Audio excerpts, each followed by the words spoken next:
Yo, and then I had no one to wrap my hands. He doesn't know how to wrap hands. Mayweather's aunt was wrapping my hands. What? Yeah, she was there. She's like, I never wrapped nobody's hands. She was a nurse. And sometimes I do like an ugly win. And ugly wins, right? And it's like, oh, it's messy. It was this, but I won. Yeah, gotcha. So she's like, listen, a win forget is a about win. the ugly win, all right? A ugly win is better than a beautiful loss.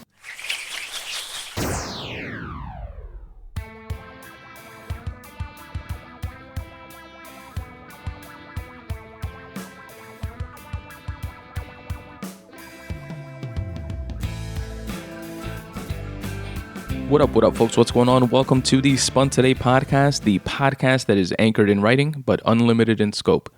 I'm your host, Tony Ortiz, and I appreciate you listening. This is episode 187 of the Spun Today Podcast, and in this episode, I got to sit down and chop it up with my longtime good friend, Jose De La Rosa. Jose is a Golden Gloves champion who has won both first and second place in separate Golden Gloves tournaments. He's a New York firefighter. Shout out to the FDNY, New York's Bravest, and he's a fitness aficionado. It was really dope that I got to see him after so many years and just speak about all these different facets of his life. I really enjoyed the conversation, and I know you guys will as well.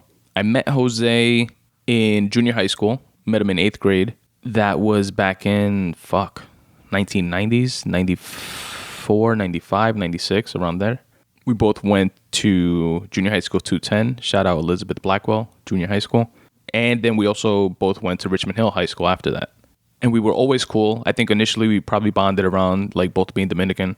And something I always remembered from Jose from back then was his laugh. He has like this infectious laugh that, you know, the type of laugh that when somebody starts laughing, you start laughing, whether you think whatever they're laughing at is funny or not, just based on how their laugh sounds, because their laugh just makes you laugh. He has like one of those laughs. And something else I remember from back then, which I hope I'm not misremembering, but I forgot to ask him if he's still into this or not, but he used to draw like really well also. For some reason, I have like memories of him drawing like Homer and like Simpsons characters and stuff in class.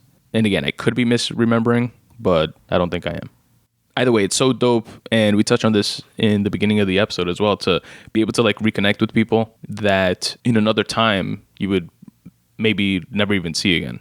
But because of the advent of like social media and how connected we all are, it's kind of sort of like you keep a pulse on people that are like within your orbit, whether you speak to them every day or not, whether you go like years without seeing them. So you kind of have like that option to like reach out and speak to someone that you otherwise, you know, wouldn't be able to, because you don't know like where they are, where they live, their numbers. And we've always definitely kept that connection, but it was dope to, you know, get to see him in person and just sit down and chop it up for a bit. We speak about his journey through the Golden Gloves, which for those of you who don't know, the Golden Gloves is an amateur boxing tournament that started on March 28th, my father's birthday, by the way, March 28th, 1927. It's been around for decades. It's considered like Jose broke it down during the episode. There are other boxing tournaments within the country here in the U.S., like the Metro, and there's like regional or like local tournaments. But the Golden Gloves is like the cream of the crop of the amateur / semi-pro scene within boxing. And I'm sure you guys like me have definitely heard that term before, like in terms of like in movies or TV shows, like, oh, he's a Golden Gloves champion. And each state has their own Golden Gloves tournament. But the New York, and this is according to some research that I found online on like Wikipedia, I believe, the New York Golden Gloves as well as the Chicago Golden Gloves were considered to be like the most elite of each. And I'm not sure if that's still the case or not, but because of that, it always like brew up this like rivalry between the two. Now, originally it was sponsored, and the idea itself for this amateur tournament was created by the New York Daily News, which for those of you outside of New York is a daily New York newspaper, in case you couldn't piece it together from the name, New York Daily News. And it was created by the then editor as a way to sell more papers by giving them something to cover within sports during the winter months.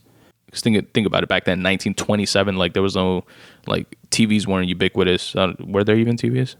I guess there probably was. I don't even know when TVs came out. But they definitely weren't ubiquitous. They weren't in everybody's household, if they even did exist. Physical newspapers were your source for information, entertainment, sports, etc. The radio probably. But that's how it came about. And then different sponsors from, the different regions eventually got involved, like the Chicago Tribune in Chicago. And the tournament ran for decades and garnered so much attention. Like the championship takes place in Madison Square Garden.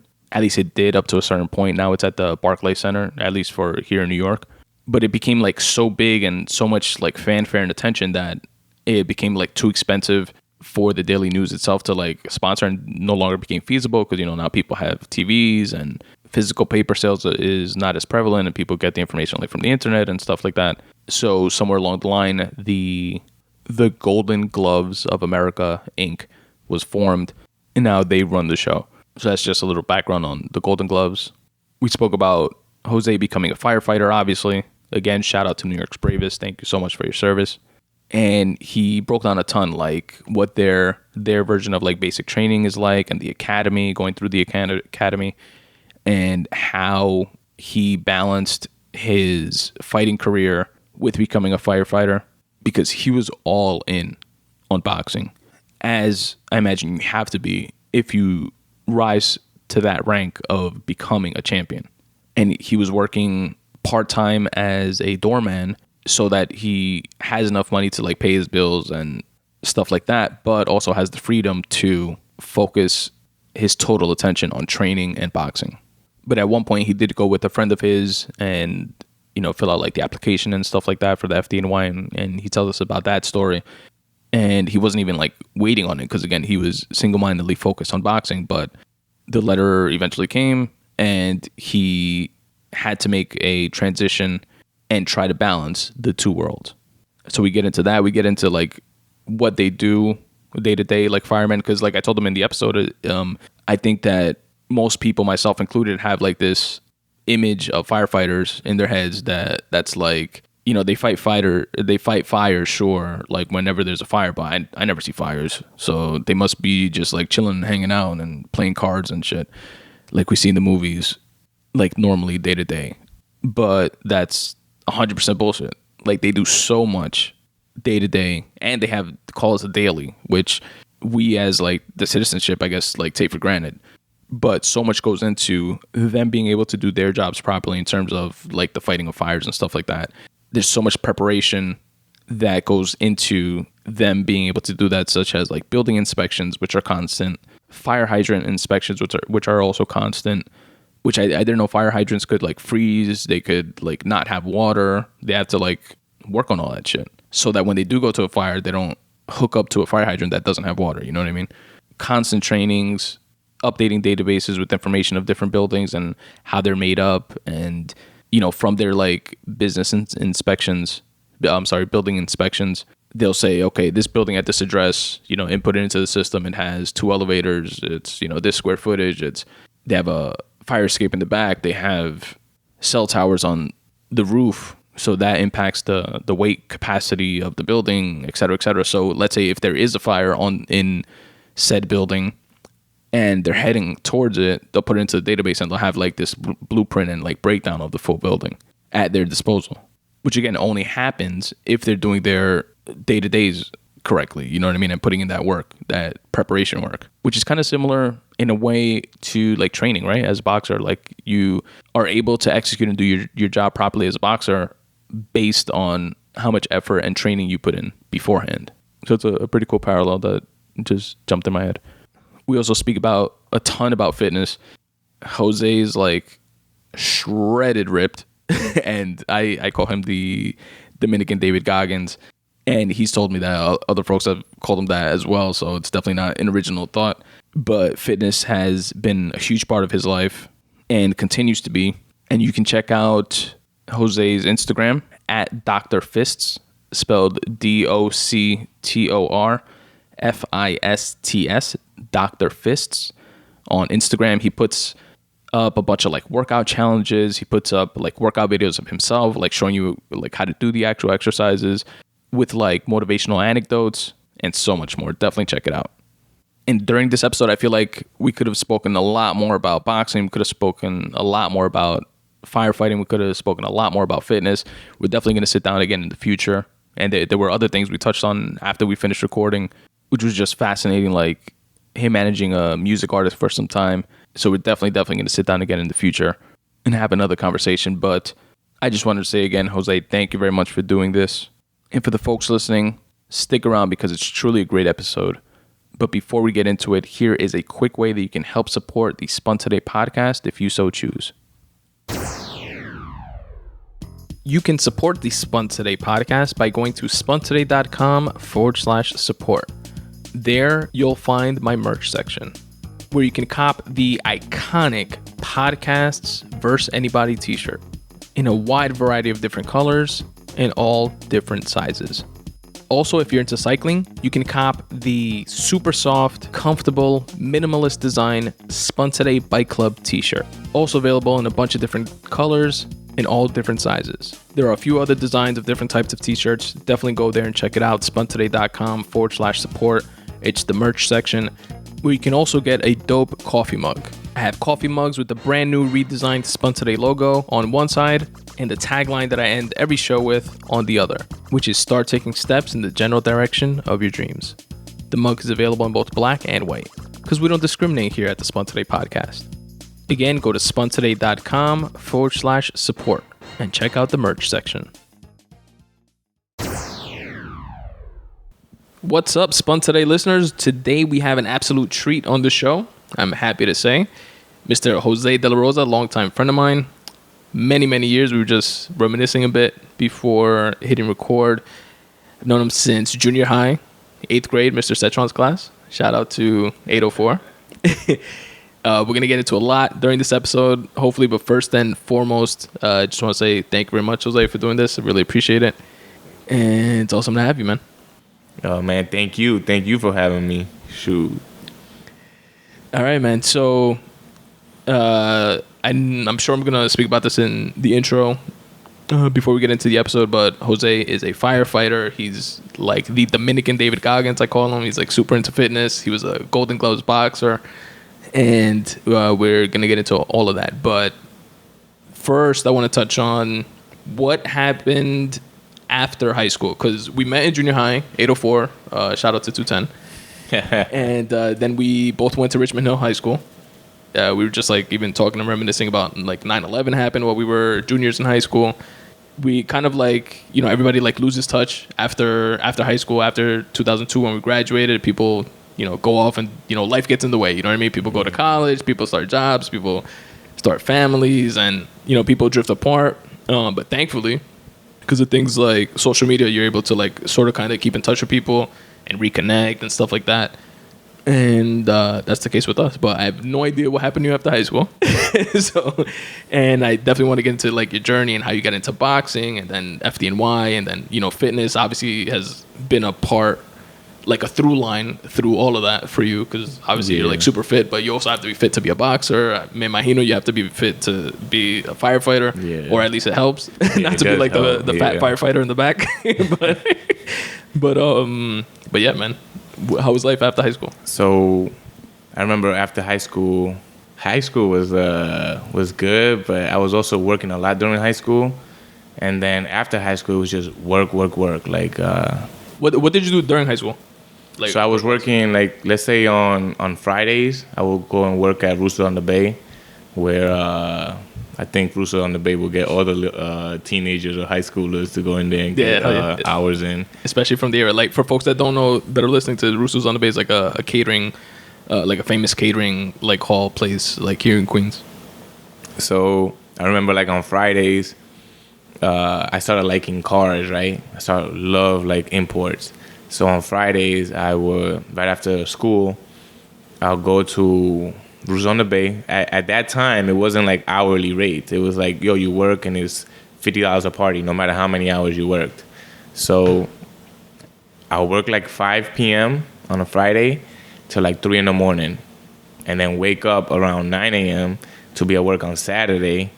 I think it was 11 a.m. you had to be at work on Saturday, and then you do a double, and you wouldn't get out to 3 in the morning on Saturday.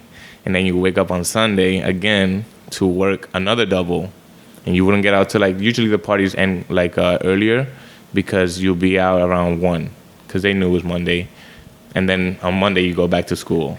Bro, I had a very similar experience, but not at Russo's, obviously. I know Steven worked at Russo's for some time too. I worked at a restaurant, like doing the same shit basically, like busboy, waiter. Eventually, by the time I left, like they were letting me like bartend because here in New York you can serve drinks at 18. You don't have to be 21. Yeah. But when it was like a small restaurant bar, like a mom and pop like spot. So. Yeah, when I was like 16, 17, like I had a little peach fuzz. I looked a little older, so they would let me like bartend and shit. Yeah, let them do it. But it was like the same thing after school. Go home, shower, change, put on the white shirt, black pants, go to work. And I would get out like late, 1, 2 in the morning. The next day, do a double. On Sunday, same thing. Yeah. And sometimes I would pick up like a Monday shift, like after work. So I was like on that same grind. So I get exactly what you mean, man. Yeah, man. And all I would do would be save my money to try to get a car. So once I graduated high school, got my first car. That was my first car. What'd you get? I got an Acura Integra. Me too. Dude. Bro.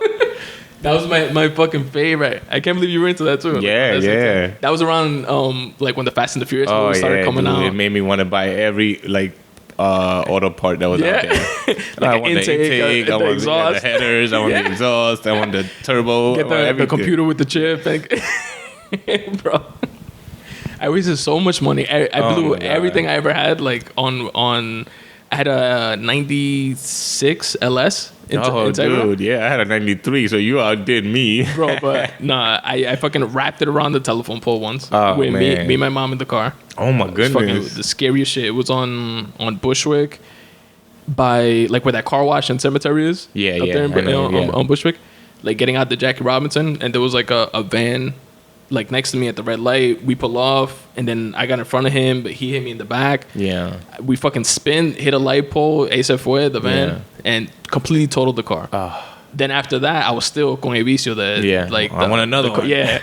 Then I got I remember it was a salvaged 95 GSR, but no interior. Like literally no rug, no nothing. Nothing. Pero I had bought... because the LS was like the base model. I don't remember like what it was, but it was like cloth or whatever inside. Yeah. I had saved up to buy like gray leather interior or whatever. So I had all the interior, but I hadn't put it in the car yet. And then I crashed that car. So when I found the GSR, like at least I had the interior already. Oh yeah, you just yeah. Bro, and then after that, like literally after I finished like hooking up the car, like I always wanted like for years or whatever, like I was like sick of it, and I wound up like selling it. So my first one too, I wrapped it on freaking on Pennsylvania Avenue in Erskine, right around there. I don't even know how I'm alive. Yeah, I don't even know how I'm alive. Like it was so bad. Everyone the next day came over to my parents' house, and they were like, "Oh my god," they all thought I was dead. It was that bad. I don't even know how the car didn't explode. Damn. It was that, and there was no airbags back then. There was like nothing. It was I don't know how it happened, but it was like with another car, or like you hit the wall. So it was kind of, you know what it was? It was kind of drifting because it was raining, and then I guess another car might have just like fishtailed me a little bit. Maybe I was young, so maybe I was trying to do a turn or change lane when it was too early. True. So maybe I clipped him or he clipped me, whatever it was. There's some people that want to pull up a little faster, like this guy's not getting in my lane. Yeah, exactly. And then he might have just clipped me. But either way, it was just going, like I say maybe half a mile, I was trying to control it. And they didn't have power steering back then, none of that. So the wheel just completely took my hands and just turned it like 360. I went straight to the line. Fuck. Like it was bad. I don't know, like the gas tank was on the other side of the car. Like, it was just insane. Wow. And after that, then, like you said, I saved for another GSR. Nice. And then that got robbed in like 6 months. You serious? Right in front of my house. Wow. People must have been looking at me or whatever because they knew every Wednesday I go to college. And then on Wednesday around 6:30 p.m. when I was in college, they came right in front of my house, took my car. Fuck. Dude. And then I got another one. Damn, you serious? Oh, my God. It was like... Before you tell me the third one, I remember that because that reminds me like cars getting like stolen and stuff. it was like so big. It's probably big now, but como like we're not in that mundo or whatever. Yeah. Like we don't like notice it maybe. Yeah. But I remember that used to happen left and right. Like people's like rims get stolen or their cars get broken into. Just for the motor or whatever it was. Exactly. Yeah. And I remember the club was big back then. There was another one that we used to put like on the pedal, like a club, but for the pedal. Yeah. Or, I like remember that. for the clutch For the or something. clutch. And The multi-lock. I had a multi-lock.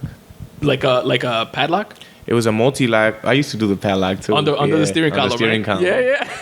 So the multi-lock was where you change gears. So it wouldn't be able to. So no one would be able to change the gears. Oh, right. That you like put it in like it wouldn't be able to change or reverse or something, then lock it in. It turns out that they must have, I guess, cut my my shifter and then just be shifting with their two fingers. Wow. Whatever it was, but they got away with it. Fuck, man. Yeah. And you never got the car back or nothing? Never got it back. Shit. That's crazy. So And then after that, you got a third one? And then I got a third one, dude. No GSR? motor. Yeah, no motor. No, I got the GSR body. Nice. No motor.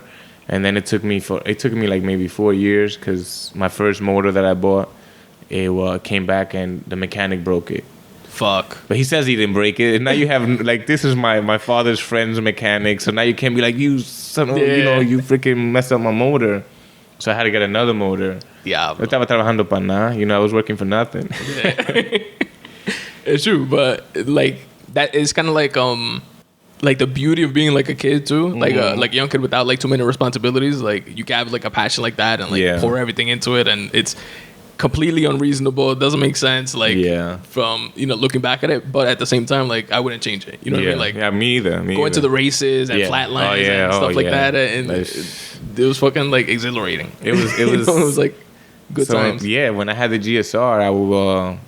No, when I had this one, I put a Type R motor in it, and then I go to the Erskine races. And there was times that that I felt that adrenaline, like this is what it feels like to win a freaking race. Bro, I was always like too pussy to actually race. Yeah, like, with, like, I raced a stuff. couple of times. I raced with like my boy Noel, we were like good friends, or whatever. I remember he had a Civic Coupe or whatever. Yeah, I would race him, or like you remember Miguel from high school?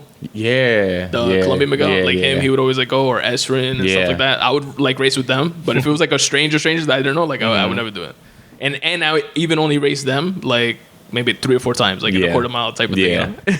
And like our thing was more like in the highway, you know, like driving like that, cutting people off and stuff like that. Like that was like the fun thing or whatever. But man, I did a couple of races at Erskine. Nice. I did a couple of races like in Greenpoint. Oh, I remember Greenpoint too. Yeah, Greenpoint, and it was exhilarating when you go, and then sometimes the cops will come and they're just trying to block. That was like the funnest part. Oh, everybody did. Yeah. That was so. It was. I love that car. I can't freaking say I didn't enjoy it, even if it was taking all my cash. Yeah. And so I started working extra freaking jobs. I was doing catering at Russo's, catering like in some other like independent like people that would just take all their food and everything to a certain hall that they rent for the night. Nice. I started doing doorman on the summers just to get more parts. It was like all of it was into the car at the time. Yeah. And then like 2004, it was like I calmed down. It was like I calmed down. I was also going to school, like in college, all these times too, working all these jobs. Where'd you go to school? City Tech. Nice. I went to City Tech, and so I was doing full-time college, and then like 4 or 5 jobs at a time. This is why I lost my hair. I started losing my hair. I started losing my hair like at 19, 20. It was crazy. I started losing it young too. Yeah, I'm still like fighting you still have. Let me get some. Shoot. Remember, you used to have like that thick. You used to have braids even in high school. I had braids, everything. But you had like that thick, like John Stamos hair, like Uncle Jesse. Word. Oh man. And then after like a certain time in college, I didn't want to do it anymore. It was funny because I left 3 credits short. Damn. And it's funny, I was doing programming. We were talking earlier, I was doing programming. Then I left it with 3 credit shorts, and I just became a doorman. So I became a doorman from like 2005 till 2013. And during that time, like I guess like before then you were doing college, but you were also like you had the hobby with the cars and like stuff like that.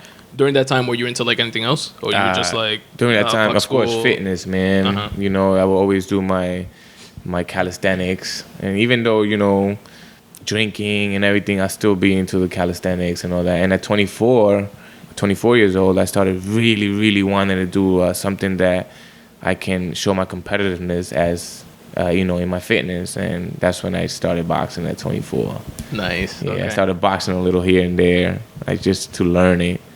And from there, like now I was doing doorman, boxing, still working here and there. I was doing catering halls here and there. Besides like all these things that are going on, I was trying to have fun.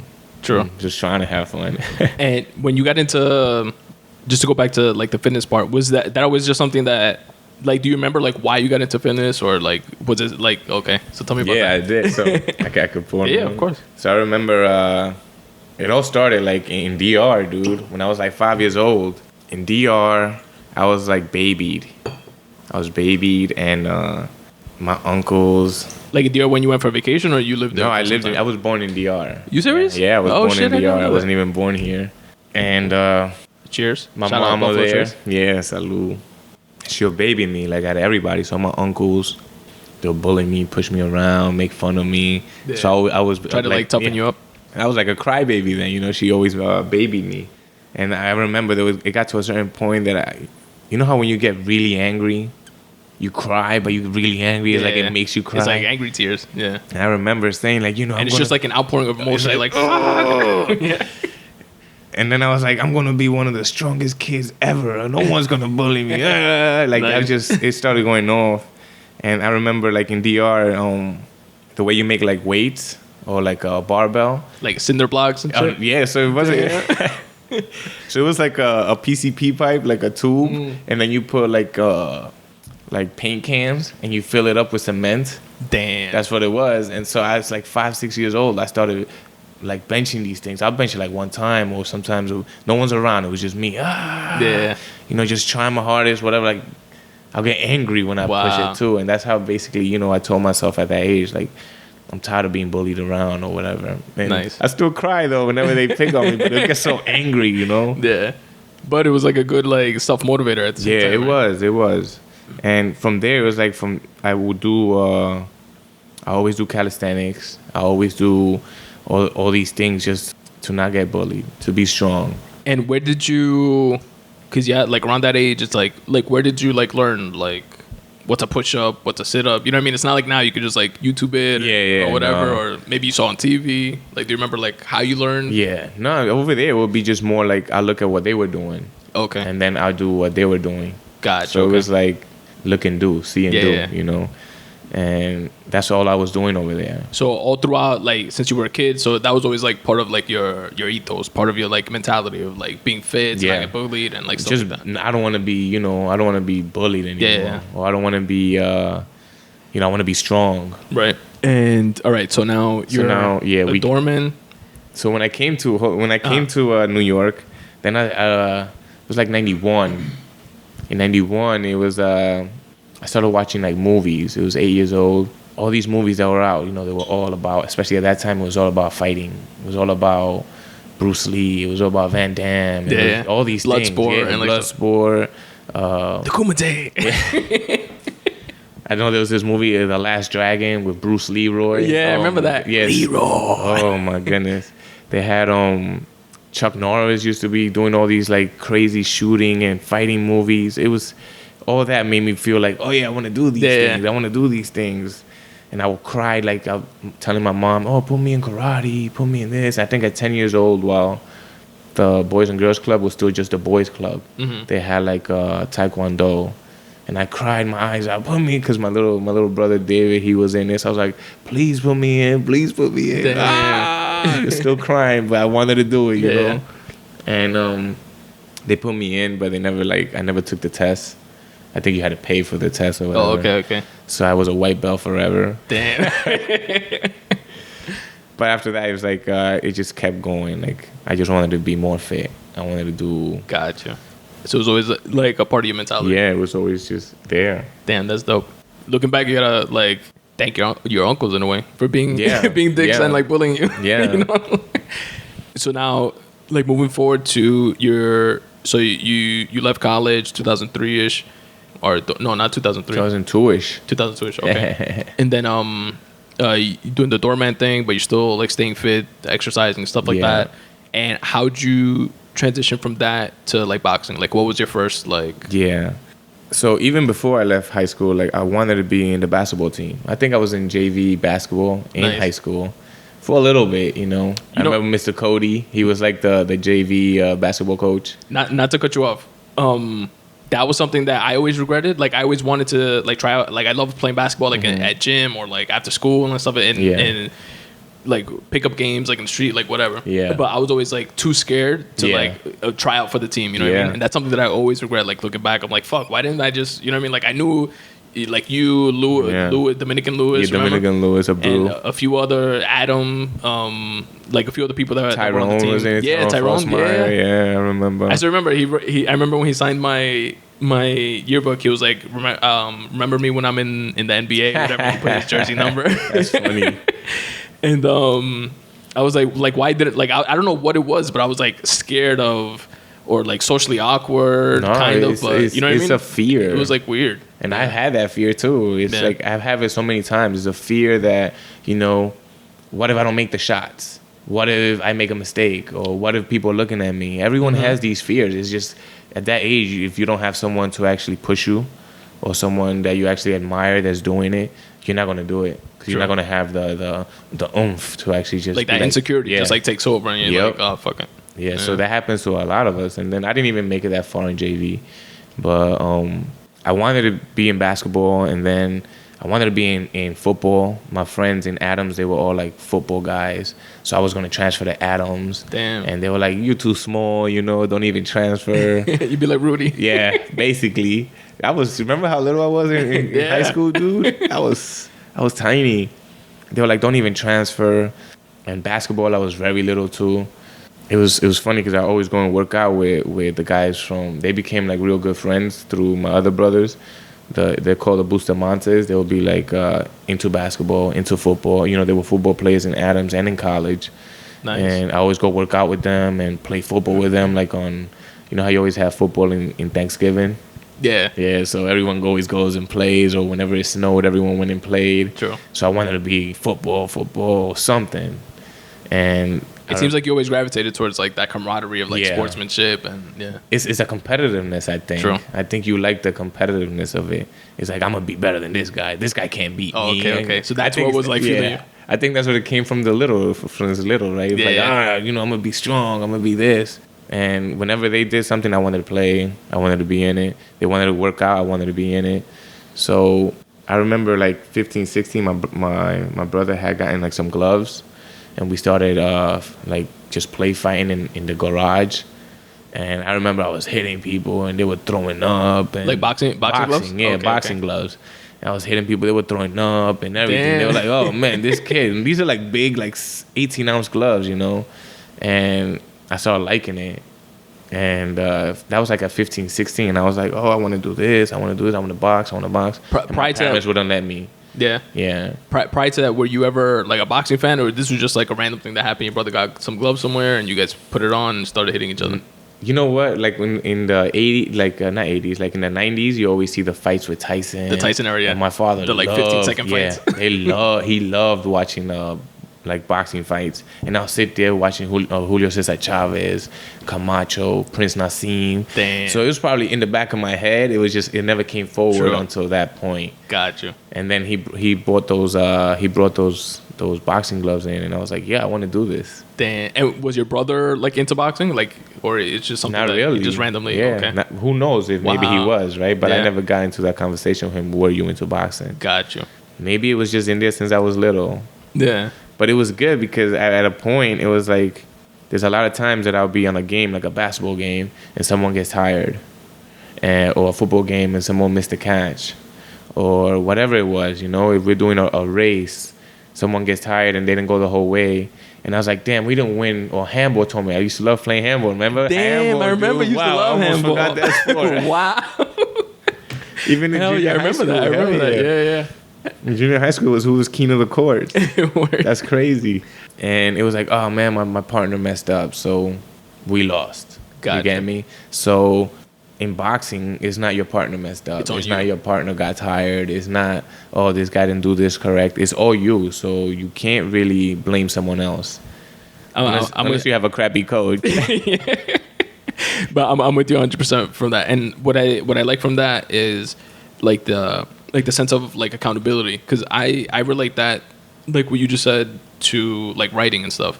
Like if I write a story that somebody reads and like they don't like or whatever, like I only have myself to blame. You know what I mean? Like if I'm working on like any piece that I'm a short story, a book or whatever, like I see that as like me versus me, and like me trying to get better like with each and every occurrence. Like I know I'm not the first fucking story that I write, I'm not gonna be fucking, you know, Shakespeare, Edgar Allan Poe or whoever, you know. But the goal is to like improve and keep at it and keep doing it, and then at the end I want to, you know, be like a quote unquote great. But at the same time, that validation to me doesn't have to come like from the outside, although it would be fucking great. But as long as I'm like, I gave this shit my all, I know where I started, I know where I ended, and where I ended is way better than where I started. Like that's the goal. Like I want to have that like when I look back. So like I definitely like agree with you and get what you mean by, you know, it's like you versus you, and you know, you only have yourself that you can blame, like if you like fuck up or whatever. So that's dope, because I think that's how everything is in life. Even against you, like even if you do become great, you're gonna be like, well, now what? You're gonna put another level where you're like, I gotta be better. That's the thing. Like a lot of people don't see that. It's like even if you become the greatest ever, now what? Yeah. You can't just like be satisfied with that. Like, what's next? What's like, next for you? Because it's you versus you, not you versus everybody else. Exactly. It's like, what is the next best thing for me? It's like people talk about, you know, Jordan. He's the best in basketball. He's like, all right, now that I'm the best in basketball in this, I really think he went to baseball because he was like, yo, can I try this? Yeah, can I do this? And then he's golfing. Yeah. And he's like, yo, so what else? Like, you know, it's always just you versus you. Yeah. And if you could see that, you know, or if everybody could see that, they'll just push to be the best at everything that they try. True. So it was. So now you're wearing the gloves in the garage. You're punching people, making them throw up. You want to do boxing, but your parents don't want you to. Yeah. So I want to box. And like, how old are you roughly around this time? So I'd say around 16, 17. Okay. I can only imagine if I would have started at 16, 17. Yeah. So I remember I would have thought my father would be happy because he loved boxing. Mm-hmm. Every fight he watched. Friday night fights, all these, he would just sit on the couch watching fights. Damn. So I thought he would have been happy or whatever. Like, yo, hell yeah, let's do it. And then my mom he wasn't that happy about it. Oh, Dominicans aren't good at fighting. Oh, what Dominican have you seen that's good at boxing? So it's like, oh, you know, I pushed it to the side, but I kept working out or whatever. Right. But I remember around 23, around there, it was like 2006. I was working as a doorman, and then there was a gym, right? So it's right on the corner on 32nd and Madison. It was Mendez Boxing. Rest his soul, you know, he passed away last year. Damn. He had a gym there. It was like a little hole in the wall. But after work, I remember I went to his gym. I signed up. Like Mickey's gym? Yeah, basically. Yeah, it was just like that. Second floor. It was like a ring on the floor and some bags, and it was just a hole in the wall. And I went. And when he signed up, he's like, "What are you looking to do?" And the thing.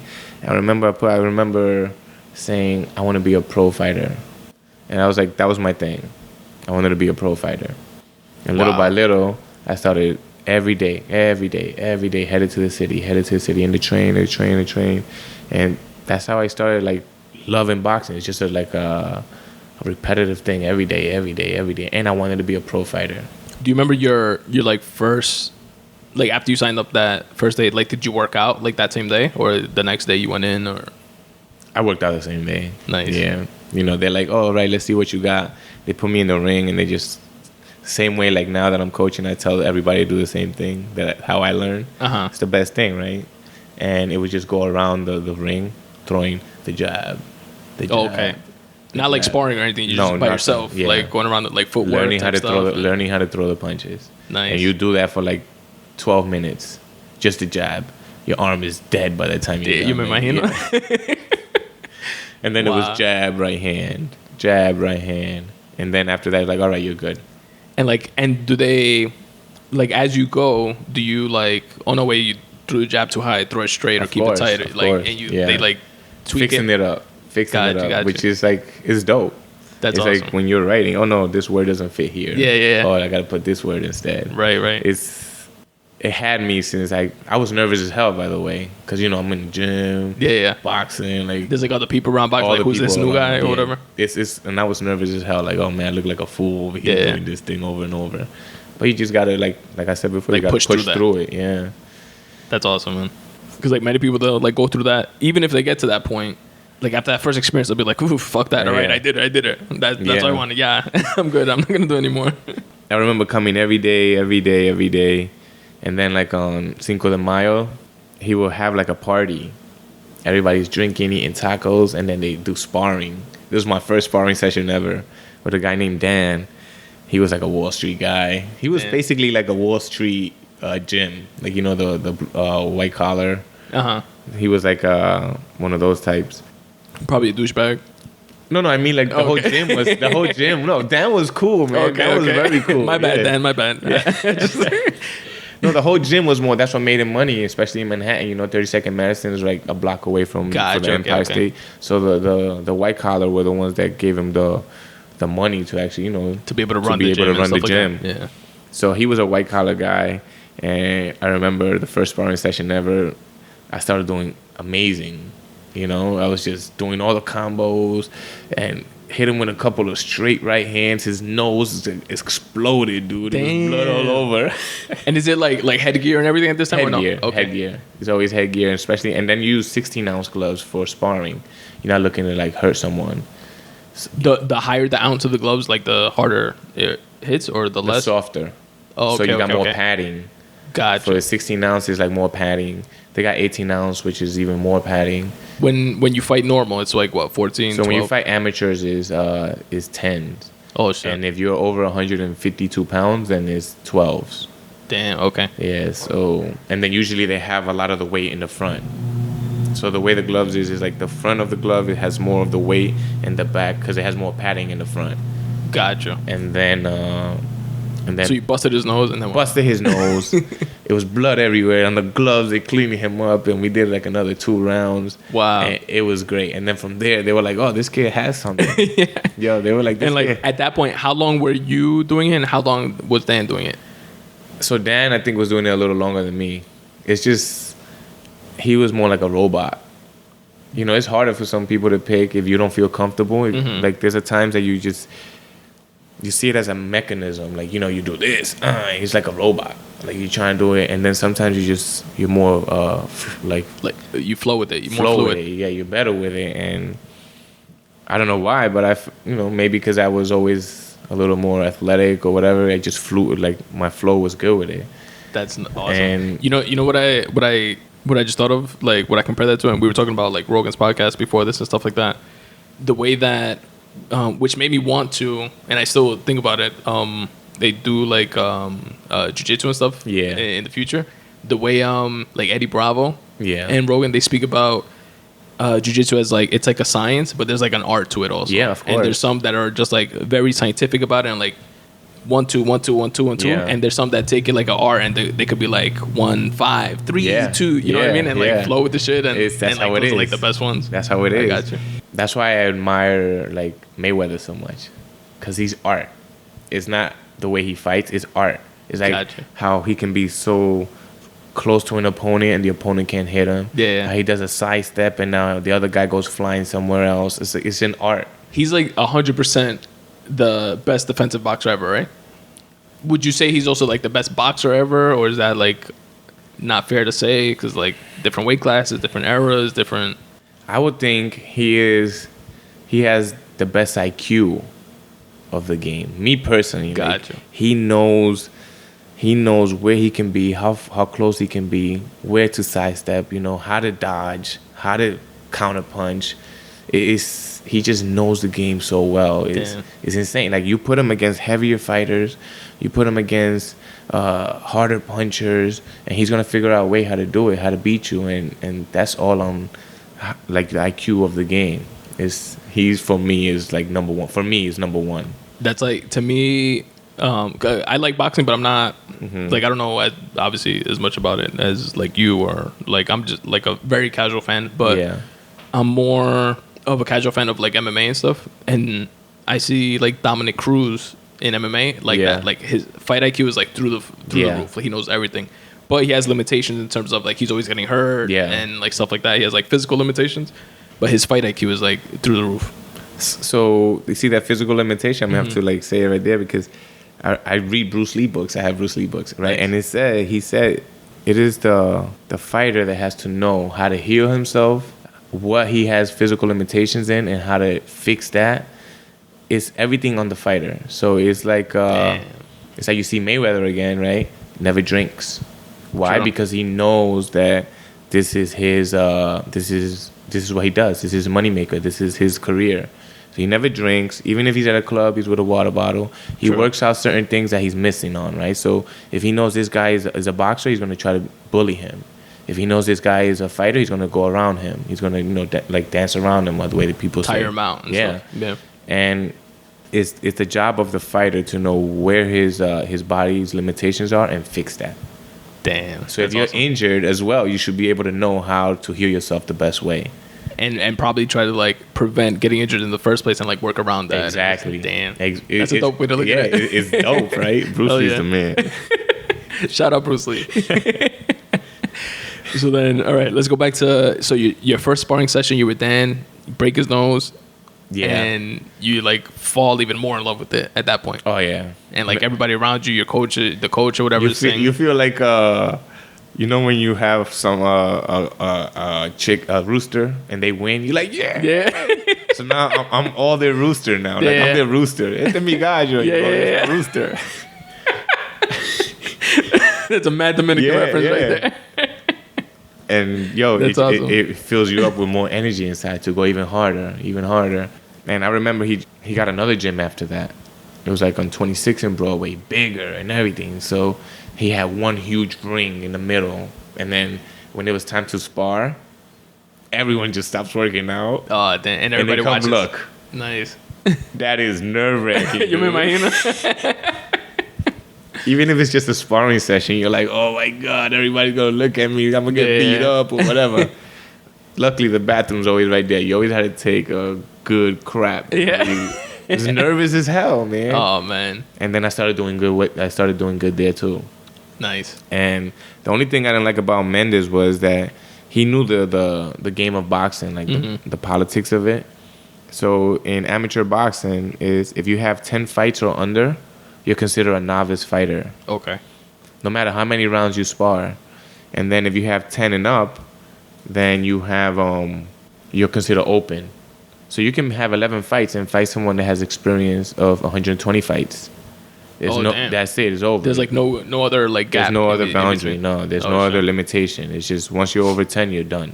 Or if you win a major tournament, you're in the open. Okay. So I remember in 2007, my first fight ever, like not sparring, fight, was in the Golden Gloves. Damn. And it was... And real quick, because I don't know this, is there? So I guess like the Golden Gloves is not considered like pro, right? no. It's It's like like semi-pro amateur. almost. Okay. It's amateur. But is there like other like leagues or something aside from the Golden Gloves? Yeah, they have like the metros. They have regular shows. Like a regular show can be just a regular gym throwing a show, and it's still sanctioned, so it's considered an amateur fight. Gotcha. Okay. But if it's not sanctioned, like by USA Boxing Metro, and they gotta have like EMS there in case someone gets hurt.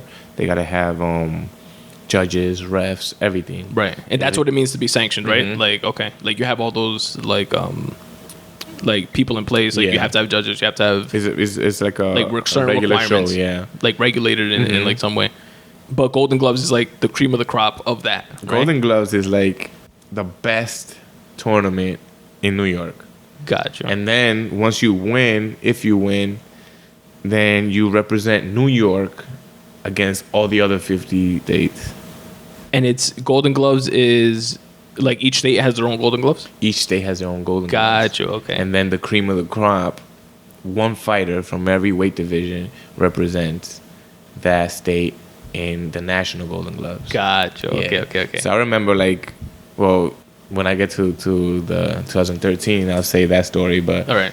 So going back to my first Golden Your Glove first fight. Golden Gloves. Yeah, my first Golden Glove fight was, I think, in Long Island. It was just 1-2. The only one that threw 1-2s. Just 1-2, 1-2. It was my first fight ever, and I won. And you get Nice. filled with like this. how did you win? It was Like decision. It's hard to knock out. You mean mine? Because like I said, like, you know, they has more padding in the front. Uh-huh. So they're trying to protect the fighters, since, you know, we're kind of nuts, especially the first 10 fights, you're really just in there like Adrenaline. whoever just has like- the most balls. Yeah. Whoever worked out the hardest. Because if you don't work out hard, then you're going to get tired. True. So it's like, you know, a lo loco. Everyone's going. How many rounds is Golden Gloves? So if you're novice, under 10 fights, it's 3 2-minute rounds. Okay. And then at the time, if you were open, it was 4 2-minute rounds. Gotcha. That's it later changed to 3 3-minute rounds. Okay. So it became even tougher, Gotcha. because 4 2-minute rounds, 8 minutes, and then it became 9 minutes. So it was even crazier. Damn. And I remember after that fight, I was like, yeah. I went to the gym the next day, started training. When you win, you in the gym It, the next day. motivates you even more. It motivates you. When you win, you in the gym next day. Automatic. awesome. Or you go for a run and then the gym the next day. Yeah. It's crazy. It went all the way, I went all the way to the semifinals in 2007. And How many fights is that to get to the semifinals? so I think it was 5 fights. The way it is, everyone cancels each other out. Mm-hmm. So I think it was there's always a total of 100 plus boxers in each weight class. Damn. And I think the Golden Gloves has like 2,000. At that time, it was like 2,000 fighters in the Wow. tournament. So different weight classes, but you know. Yeah. Yeah. All right. So we just paused it. Yeah. So, just to let y'all know in case we don't continue in the straight line exactly. But going back to Golden Gloves yeah. semifinals, there's like 2,000 people in total, a bunch of different people for individual weight classes. You won 5 straight. So 5 straight. how? Oh, and I got to tell you a story about Yes. Lewis, the twins. Okay. Because I remember I bumped into him randomly in I remember a Chase ATM, the one that's on Wow. on I think like 115 in Jamaica or something like that. Yeah. Okay. Back when we were talking before, when I used to do real estate full time, I used to like work right around there, and I bumped into him randomly, and he told me of like a fight that you were having or something like that. Yeah. And Was this 2015? it was back then sometime. Okay, Yeah. okay. I don't remember exactly when. I was But pro at the time. I don't remember exactly when. Yeah. But I remember him telling me, and I was like, "Oh shit, that would be so dope to like go Yeah. to whatever." And You should have came. yo, bro, dude. like he even like sent me like I think he texted me or like DM me or something Yeah. like the information and stuff like that, and I like never like for the tickets and like stuff like Oh, that. man. And That I forgot would've what been happened, but I dope. wound up like not going. Yeah. But I just remember that. Yeah. That would have been dope. Yeah, hell yeah, I think that was probably Cyclone Stadium in 2015. maybe. That would have been dope. But yeah, so you won. How you won 5 in a row? How consecutive? Like after your first fight, like when is the second one? Like a week later, a month later? No, so the tournament runs from like January 25th around there all the way to April. Oh shit. So it's kind of annoying that you the whole time. This is how I think I became so disciplined with my weight, with what I eat, with how I train, because through the whole time you have to be like, yo, they can call me next week. Or they can Oh, call so you me. never know for sure. You never know. They just send you a letter. At the time it was a letter. Now of course it's updated. So like it's email probably. So you're waiting for a letter in your mailbox. The younger kids listening are probably like, a letter? What do you What's mean, like a an letter? ABC? Like what? What's a Yo, is it a mailman? What? So there's something that's called the postal service. They deliver physical mail to you, and So you always had to eat me. I always ate on point. I always worked out every day. You will be in the gym and you'll be running. Running to me is not even considered like a workout. That's like a pre-workout. It's just you got to do it. You got to do it to maintain the stamina. You got to do it to maintain the weight off. So every time I just be running. To me, if I run 15 minutes, I'm like good for a month. Bye. I'm done. Yeah. Yeah, I did my exercise for the year. I'll see you in 2022. So it was like you win once and then you keep training, and every time you're like, oh, next week might be the week, next week, and then you're always reading the newspaper to see who won. So now you're like, oh, my chances are to fight these guys. Damn, you get okay. me? It always breaks it down who So won. you keep like your possible opponents in possible mind opponents. That's another thing. You never know who you're fighting. Damn. So you're like, if it's like a pro fight, you know, you have like, let's say 2 months or whatever, they train. You know this guy's a brawler. So you're going to try to, you know, oh, look at this video. He just likes to do this. So I'm going to box him. You try to break down the tape and see where his weaknesses are. I'm going to throw uppercut every time he does this or every time he does that. This is like, you have no idea who you're fighting. Damn. You might be fighting a boxer. You might be fighting a brawler. You might be fighting someone who boxes and brawls. You have no idea. Damn. It's whoever wins. That's like, in a sense, it's like harder from a like a preparation standpoint, right? Because it's just and like completely random. I think that's dope. Yeah. Like, it's like that. You may know for you that you're like fueled by that like competitiveness or whatever. Yeah. It's like you want something like that because it's like even more competition. Just and the you fact that it's learn. random. Yeah, you learn. So they want you to experience the tall guy, the lefty, the hard hitter, the boxer, the brawler. You get to experience all that. Like, I don't understand why now in the amateurs everyone's like, oh no, this fight might be hard. I don't want to take it. Like, why? Damn. Like it happens a lot of times. Like, oh, this guy has mad experience. I don't want to fight him. It's like amateur. Your record really never counts. True. Like, if you look at my book, you might be like, damn, son, why you still fighting? Like, this is the time to learn, though, right? This is the time to go through, like, random, This like, is your learning shit. experience. If you plan to go pro, I mean, you know, this is your learning experience. You want to fight the tall guy. You want to fight the short guy so you know how to move around them, how to use your jab. You want to fight the hard hitters. Can I take this shot? You want to fight the ones that would just completely dominate you on experience, because then you learn. True. You learn, and it's crazy. Imagino you want to learn that stuff early on as opposed to learning it after you become a pro. Yes. And like, you know what I mean? Like, because now, let's say you fight a lefty when you're pro that you never fought a lefty. You're screwed. Right. You're going to get destroyed. Right. Yeah. It's people right now, like in the amateurs, are afraid to fight certain fighters. Yeah. Like, if this is going to count on They're like trying to be like too strategic. And Yeah. It's like biting them in the ass. Yeah, it's like, going to bite them in the ass later on. Damn, that's crazy. Mm-hmm. So then you have so you win your 5 fights in a row. Yeah, I felt crazy. It was dope.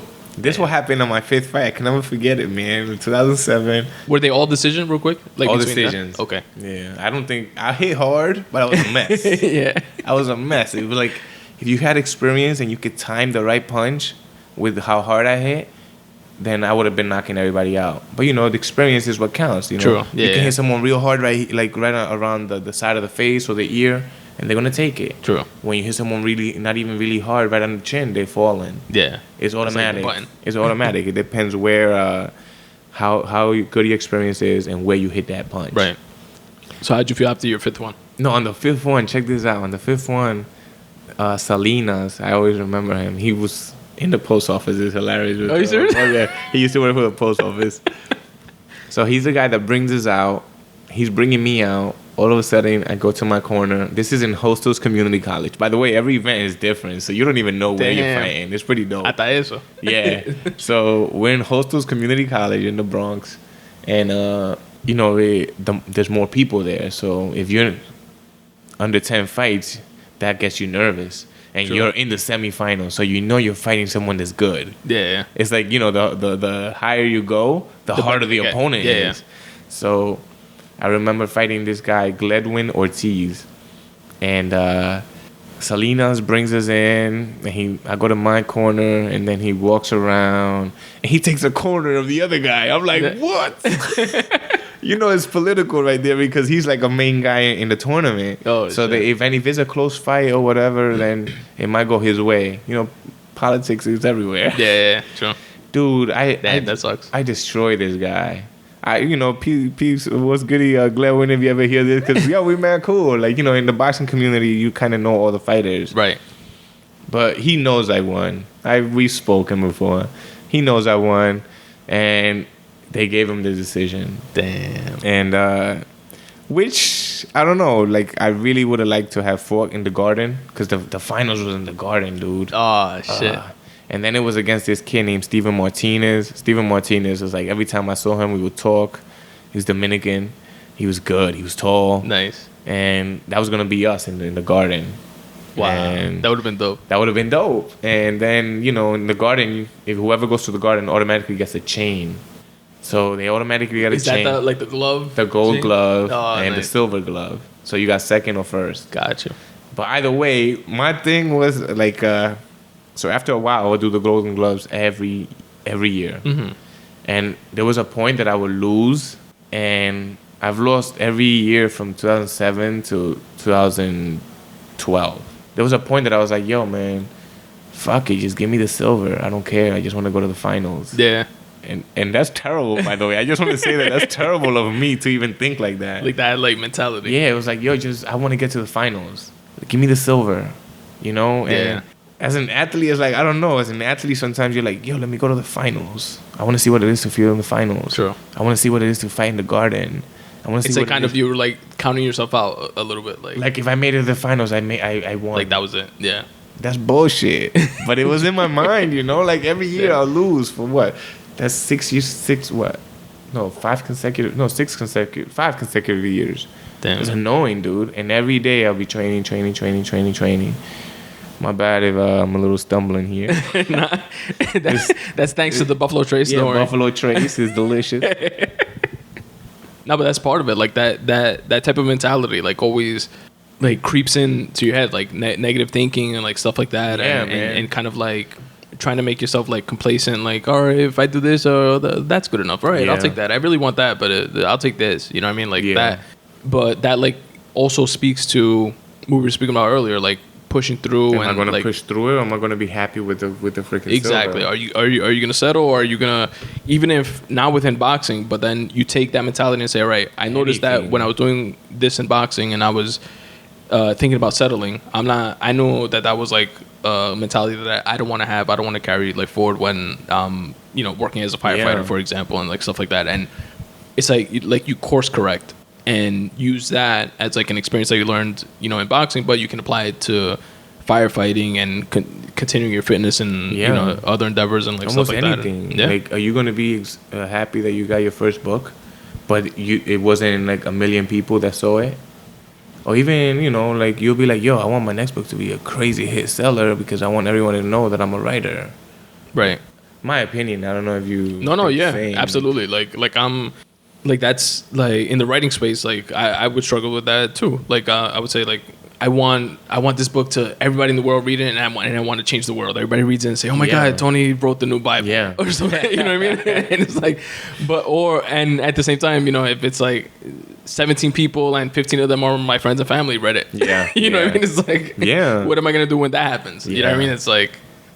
Oh man, when that decision came, I was so excited because I'm thinking I'm going to the finals, dude.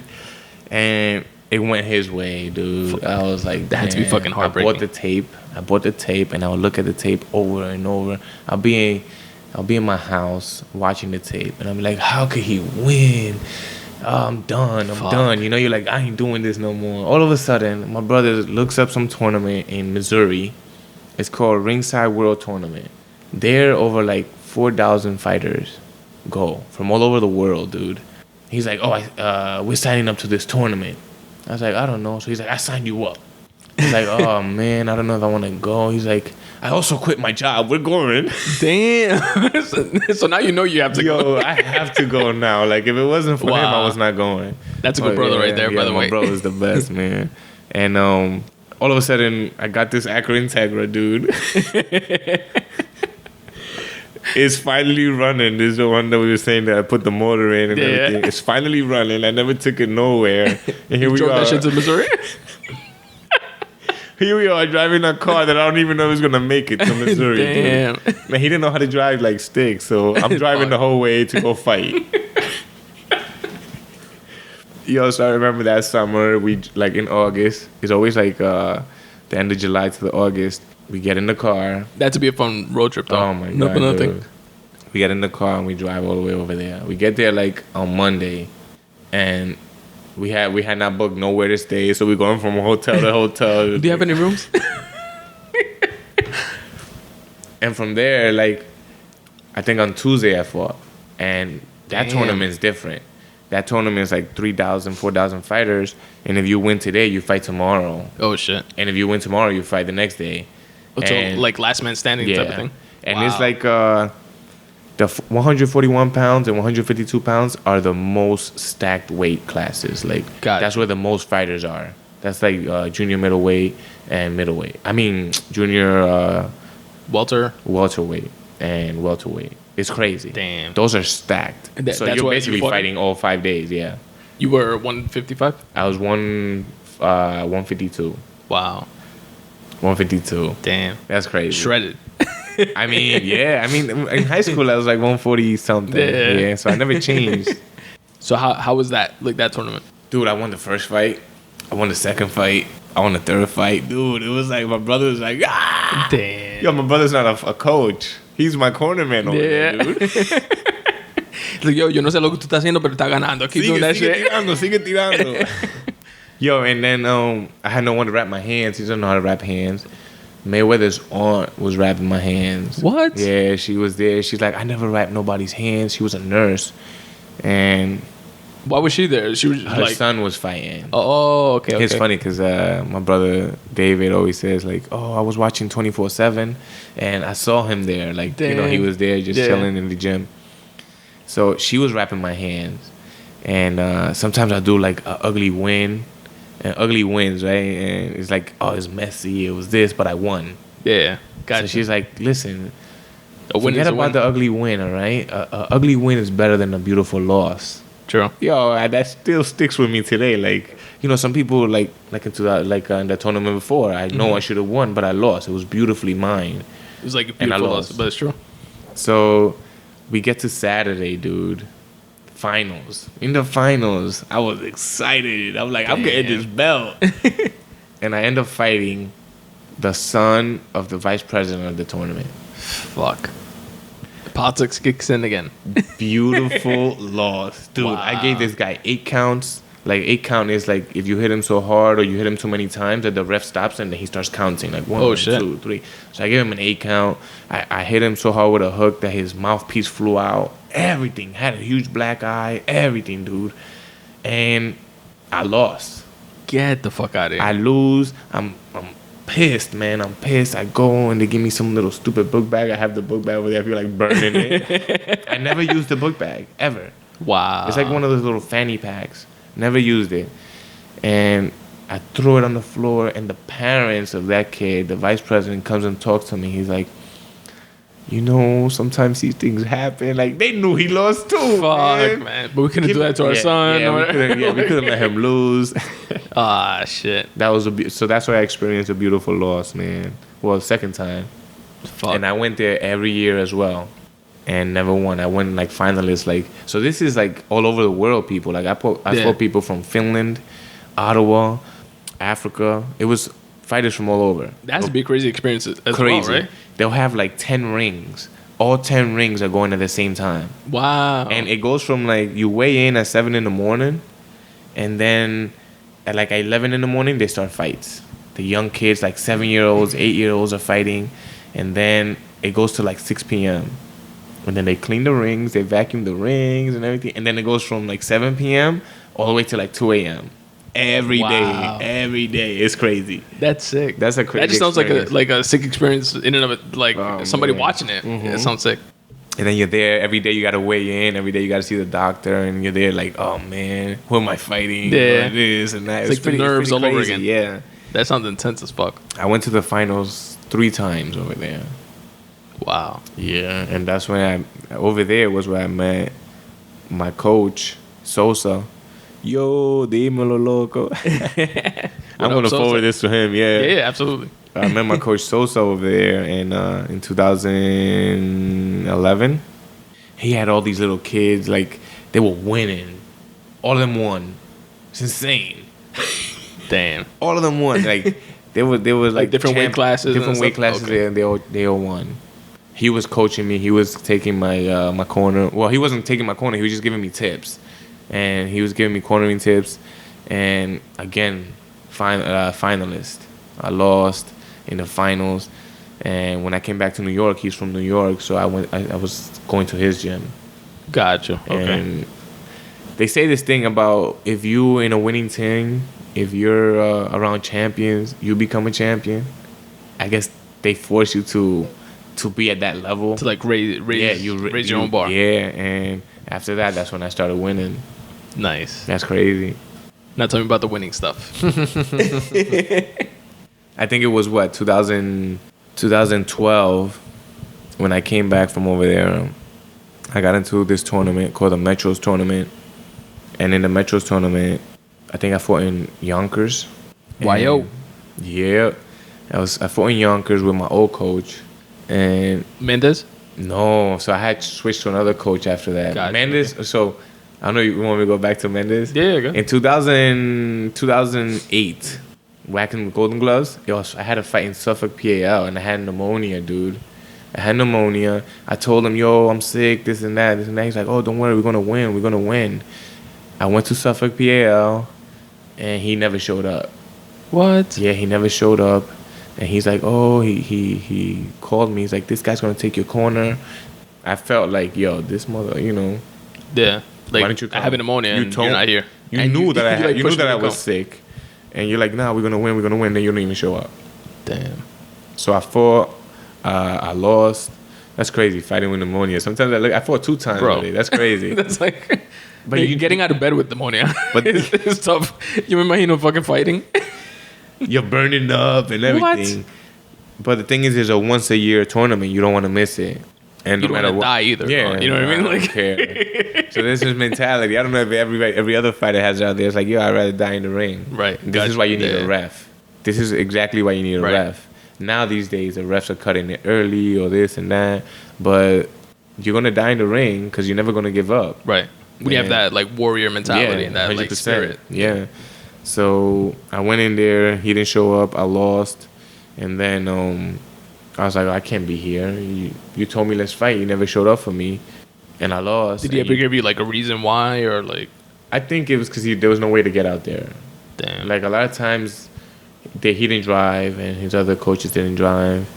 And if there's no way for him to get there, he's not going to go. If it's in New York City, they'll take a train or whatever. But it was in Long Island. So I was like, that's messed up. And I left. You made it there. Everybody else did, right? Yeah, I left. Fuck. And that was the end of Mendez. Then I joined this other gym in like 2010, which was a good gym for the gym mates. Mm-hmm. But the coach was not for me, man. Gotcha. He was like, he had preference over some fighters. I was just funny because I was just talking to a gym mate yesterday. Yeah. I'm gonna say it real quick because I'm working in my job yesterday and he shows up. He's like, yo, you remember me?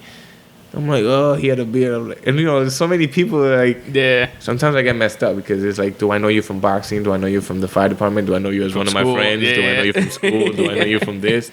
And I gotta go through my archive. And he's like, yo, the only way I grew this beard is because you broke my nose. I'm like, oh, he must be from fighting. Yeah. And it's crazy because it's my boy Mark from that gym. Gotcha. Okay. But it's like, if you don't see the guy for so long, it's been how many years? But it's I was in that gym and the guys there were good. They were hard workers. But the coach wasn't paying attention to me. Gotcha. And then and like that's an important relationship, right? In very the coach and very like student or however you call it. I mean, just think about it. It's like this guy wants the best of you. Yeah. He wants the best for you and the best of you, and he wants you to win.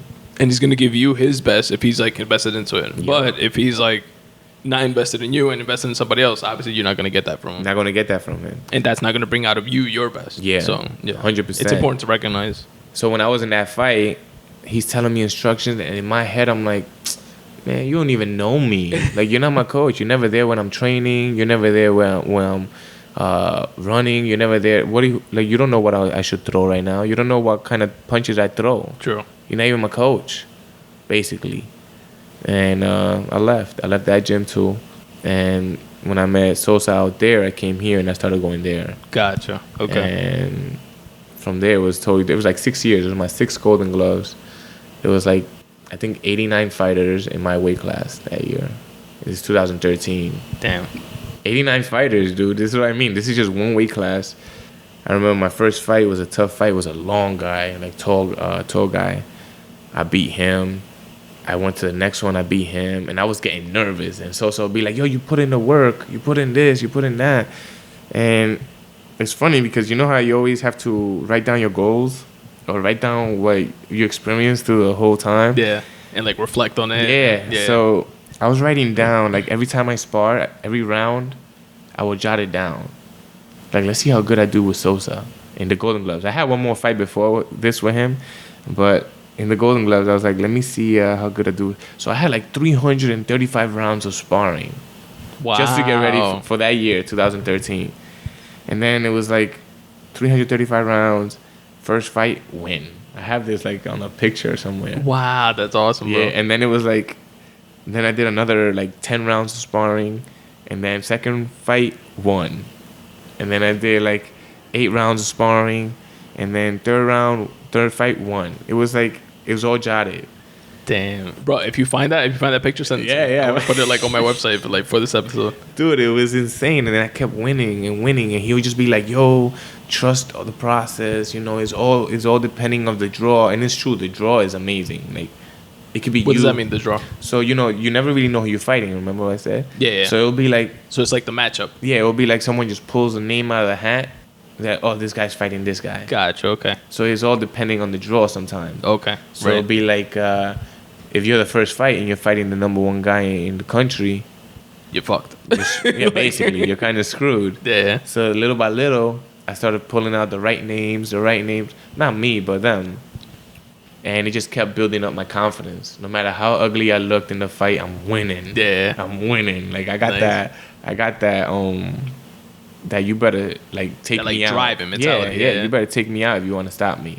You hit me, boom, boom, boom, boom. I'm coming. You ain't stopping me. I'm going to win. Like I'm a fucking win. Dominican zombie. A bull, son. Yo son todo, loco. Yo, so I remember every fight I was winning, and then I remember semifinals. I got the weakest draw of the pool. I'm like, yeah, boy. I got this.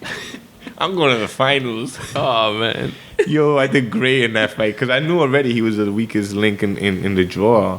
My opinion, of course, but everyone kind of knew it. And then I did great on that fight. I think I gave him like 1 8 count. And then I was like, yo, I remember everyone was excited. I'm going. So the whole time, there's no longer the Garden. Now it's like the Barclays Center. And I'm like, I was devastated. Like, oh, when they're fighting the Garden. Yeah. It's like history in the Garden. All of a sudden, it's like, Sosa would be like, just be the first one to win it in the Barclays Center. That's history within itself. Hell he kept going like amping me up. I like Sosa. Sosa's dope. Like, he knows like the like right like perspective for the situation. He was boosting me up, and when it came to the finals, the finals was against this kid named Peter Dobson. Dude, this guy was like, he went to the PALS, which is like a national tournament. He went all the way like 4 fights in and everything. Like, he already had won the Golden Gloves before. He was strong. He was a good fighter. What can I say? He was also from the Cops and Kids in the Bronx, I think it was. And everyone thought he was gonna knock me out. Everyone thought this guy, this is over. And in the Barclays Center, when I get there, I look at the ring. I'm like, damn, there's a big ring. If he boxes me, if he boxes me, because I'm a brawler. But it turns out he's a brawler too. He's a hard hitter, so he wants to be like in front of you to try to knock you out. Dude, I don't even remember what happened that fight. It's like your training took over. You went blank and you did everything you were supposed to. Just like execution mode. Execution. And I took home that win. Wow. Dude, it was unbelievable. I cried the next day, like on my pillow. I was I feel like crying right now. Dude, I was on my pillow like, amazing. 6 years of hard work came out. It was dope. Finally paid off. Mm-hmm. And then that's fucking amazing, man. That was my goal though. Like, after a while of so much losing, it was like, just win the Golden Gloves. Win the Golden Gloves. Win the Golden Gloves. That's nuts. Win a tournament. I completely forgot about the goal that I wrote down with Mendez, remember? Where I said I wanted to be a pro. Right. That was gone. Right. That was like all I was. You took a left turn and just like started focusing on the Golden Gloves. Let me win the Golden Gloves. Then in 2014, I'm the guy to beat, right? And we went to... And what was that tournament? That was the Golden Gloves. That was Golden Gloves? Yeah. That wasn't the Metro one? No, that was the Golden Gloves, dude. Oh, shit. I got my chain. You have the chain and everything? I got my chain. I gotta see that shit, bro. I got... it was the first time in the Barclays Center. Everything was dope. That's amazing. Yeah, it was. Then right after that, we went to see who's the best in the country. This is like in Washington. Right. So now the person who wins the Golden Gloves in New York. No. Then that's a different fight. Like that's in Okay. Salt Lake City. That's a national Golden Gloves. Gotcha. The Okay. national Golden Gloves, you get to represent New York. That was an experience too. Like it was dope. Damn. It's like boxing led me to different experiences. That was in Salt Lake City. I've never traveled unless it was to fight. So that was my Gotcha. first time where everything was paid for. They gave me a couple of bucks for me to spend over Nice. there. They gave me a hotel room. It was dope. Like, Nice. oh shoot, someone's taking care of me from fighting. Hell yeah. It wasn't me paying my own bucks. Like when I went to Kansas City, there I should have won that too. And I fought the number 2 guy in the country. They gave it to him. Damn. Yo, I'm telling you, son, politics runs everywhere. So It does, man.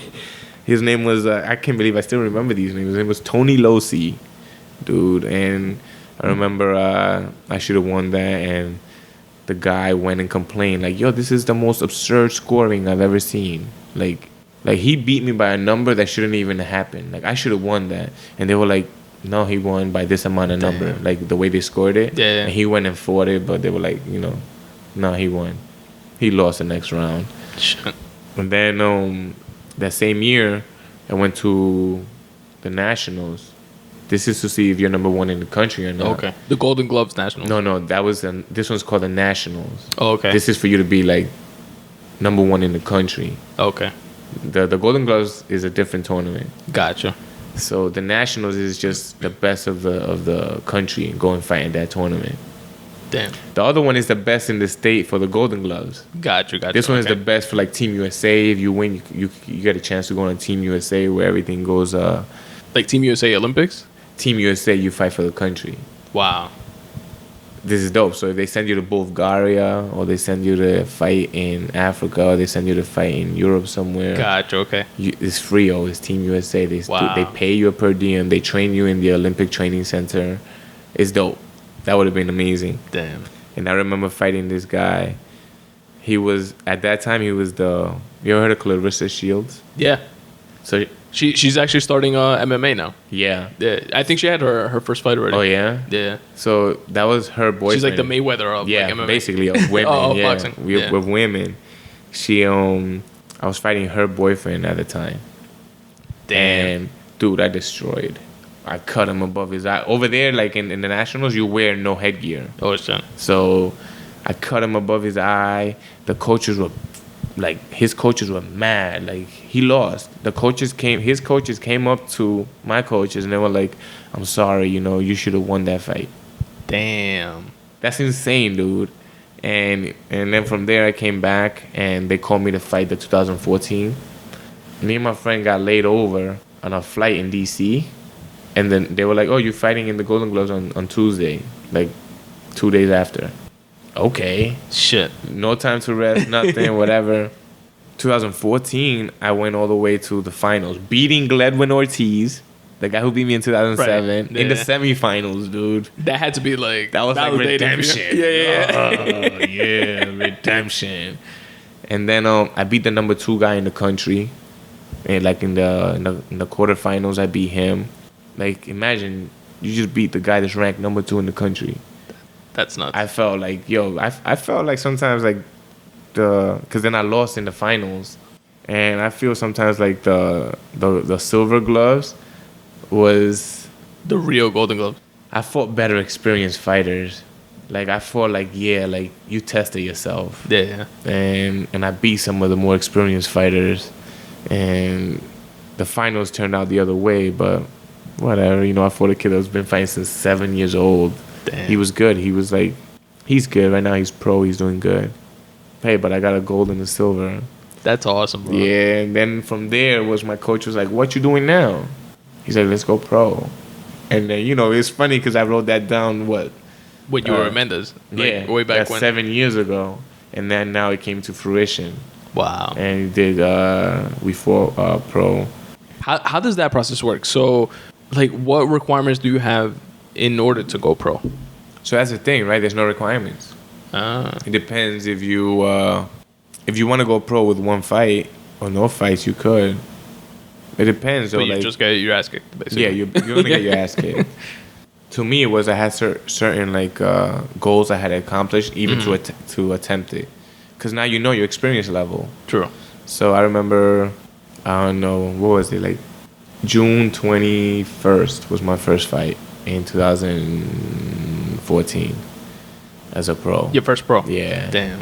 And I was nervous as hell. Oh my god, I fought at 147. And how does that work? Is it like in terms of like the venue? Is it like similar venues because it's pro, but it's like, you know? Sometimes it could be in the back of a gym. Gotcha. Okay. Yeah, it depends where the show's going. Here in Okay. New York, it'll be bigger venues. But if you go down, like I think I went to South Carolina, it's gonna be back of a gym. Gotcha, Whatever, okay. whatever has the sanction to do it. Okay. So I fought there. I remember I won that, like I think it was first round stoppage. Then I fought second fight. That was my first fight, June 21st. Then on June 26th, I got my letter to become a firefighter, to go take the test. Damn. Dude, I was like, oh man, I didn't think I was gonna get this letter. And So- is that something that you like signed up for like while I wasn't. Yeah, I was doing it because my brothers wanted to do it. Gotcha. My brother and my friend Omar. You remember Omar? He went to Richmond Hill with us. Yeah. Omar Santana. Dominican Omar. Yeah, Dominican Omar. I do. He wanted to do it, and he was like, let's do these books, let's do this, let's do that. I was like, all right. But in reality, it wasn't in my cards at the time. And I went, I took the test with him. I got a good score. I think it was like 102. Nice. And to me, boxing, I was wanting to be world champ. And then I did the first fight. I got that letter. I didn't want to like leave. And then the people, because I was still doing the doorman. And the people at the job were While you were doing the boxing? While we were doing the boxing. So I was only doing doorman like Thursday night, Friday night, and Sunday like morning. It was like part-time. Gotcha. And then I can do the boxing whenever. So you had enough money to like pay your bills and shit, but like focus on boxing. That was it. Pay my bills, focus on boxing. Right. That was it. And they pushed me out. They pushed me out of being the doorman to be a firefighter. Yeah? Yeah. Damn. They were like, if you don't leave, you know, we're not gonna talk to you no more. If you don't leave, like you like helping out these people here, but imagine what it's like to help a whole community. True. They were like, if you don't leave where you can get more money and you still have time to still do your workouts and all this, we don't want to talk to you. They kept going on like with the list. looking out for you, you know what I mean? Like, basically, which is kind of dope. Yeah, It's kind of absolutely. dope. I wouldn't have left. It's hard to find like people like that, you know what I mean? Yeah. Si fueran, if they were like people that were just like, I don't know, like more like selfish or into like their own shit, they'd be like, no, quédate aquí. This is the better job for you. Yeah, fuck being a firefighter. You know, Yeah, we need you for the schedule or whatever. You're ready Yeah. in this. You're ready in that. Yeah, they That's awesome, pushed though. me out. So Shout out to them. Yeah. Shout out to them. Then I went to the academy, and then my second fight was 2 days after graduation. Damn. Second pro fight. Pro fight. And you know, people were dead. Like, this is funny. People were dead because you'll wake up like at 5 a.m. to go to the academy. And you wouldn't get out till 6. And in the academy, you do crazy like workouts. You do workouts, you do runs, you do physical activities. Like, you have to do hands-on activities like climbing up fire escapes with weights and pushing things and pulling things. And Damn. you do courses, like obstacle courses that are crazy hard on like a mask. Then you got reading, you got tests, you got everything. And then it'll end like around 5 or 6 p.m. How long because I wanted to ask you about this. How long is is that like the basic training it's called, I guess? 4 months. It's 18 weeks. Yeah, Okay. 4 months and a half. 4 months, and it's like Monday to Friday. Monday to Friday. And then you could go Saturday for Like extra. no, wait, the probation is 18 weeks. The academy is 4 months and a half. Okay. Yeah. So the probation period is like when they make sure you're like physically fit and like stuff like that. The probation period is like even after you get out of the academy, in case you do something stupid, you know, you still could get fired. Oh, okay. So no, the academy is 4.5, but then 18 weeks before you're like a legit, no longer a probie, you know, or probation, you can make mistakes here and there.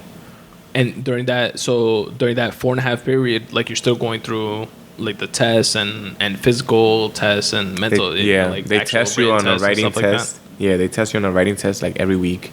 Okay. They do hands-on exams like connect this to this, or what would you do here, or ropes. They do everything. How to jump off a building. And since you were like how you gonna tie this rope and put it into your mechanism, and then how you gonna slide down this building? Yeah, slide down the building. Holy shit, that's pretty crazy. And how were you? Like you were obviously physically fit from like boxing and stuff like that. Did you like notice a difference between you and everybody else that you were like going through like that basic training with for that 4 months? Or? I found it easy.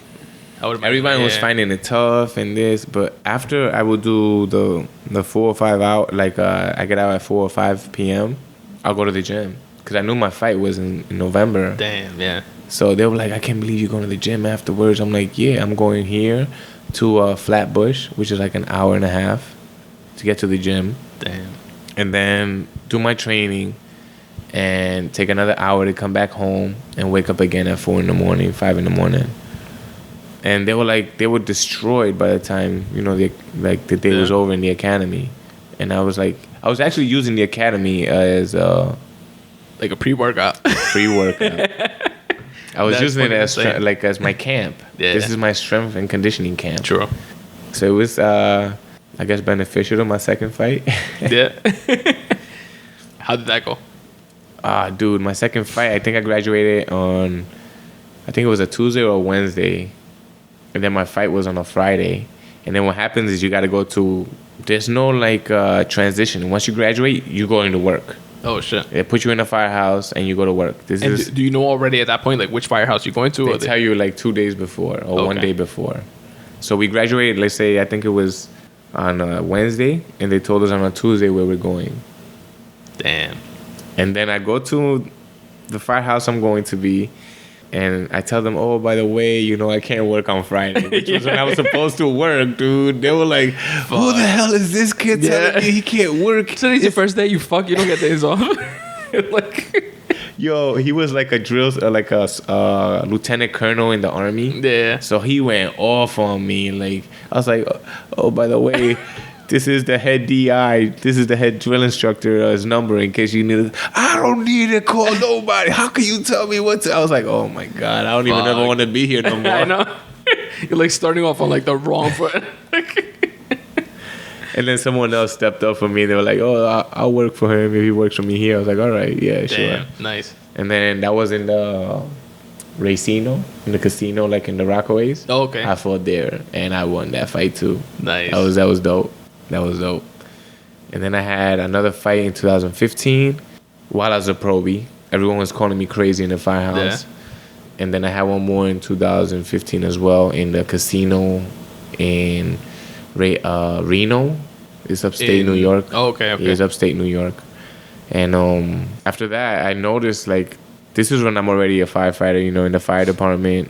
It's hard to live the life of a fighter. And a lot of people don't understand, like, not as a fighter because we have our own boxing team, but as a fighter, as a pro fighter, because you have to sleep, live, sleep, and eat in the firehouse. No, I'm saying like as a fighter. Oh, okay. So as a fighter, you have to dedicate you have to dedicate everything to it. You have to eat the right food. You have to run in throughout the day. You gotta run, and then you also have to do your gym workouts and your sparring and your mitts, everything. So if I'm working 24 hours in the firehouse, I'm missing that whole day. True. I can probably, and as a probie, you're not allowed to work out in the firehouse.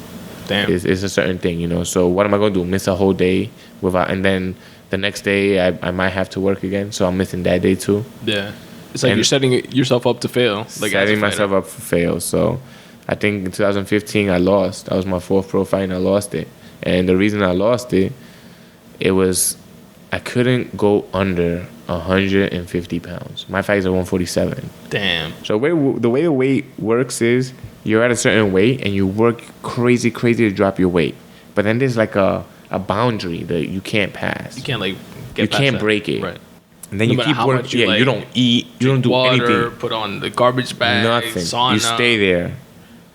And then once you break it, you can drop like another 4 or 5 pounds. It just drops automatic. So I was like at 50, and then I went down to 40, 49, and went back up to 50, and then back down. Damn. I couldn't get a 47. Then once I broke 48, then I dropped to like 44. I'm like, yo, that's crazy. I dropped to 44. That means that my body killed some of the muscle. Shit. So now I'm 44, fighting at 47. The first round was good. The second round I was tired, and the third round I was tired, and that's what gave me the L. Gotcha. So after that, I was like, I'm not putting myself in this position again. True. And that's when I stopped fighting. Now I was full-time fireman, yeah. Nice. Full-time fireman. All right, so we just took a cigar break. Good looking out. Those are... I know nothing about cigars, but those were some nice Monte Cristos. Yeah. I actually thank you for the Buffalo Trace. You know, it was a good fair exchange. A nice mix. Buffalo Trace for the cigars.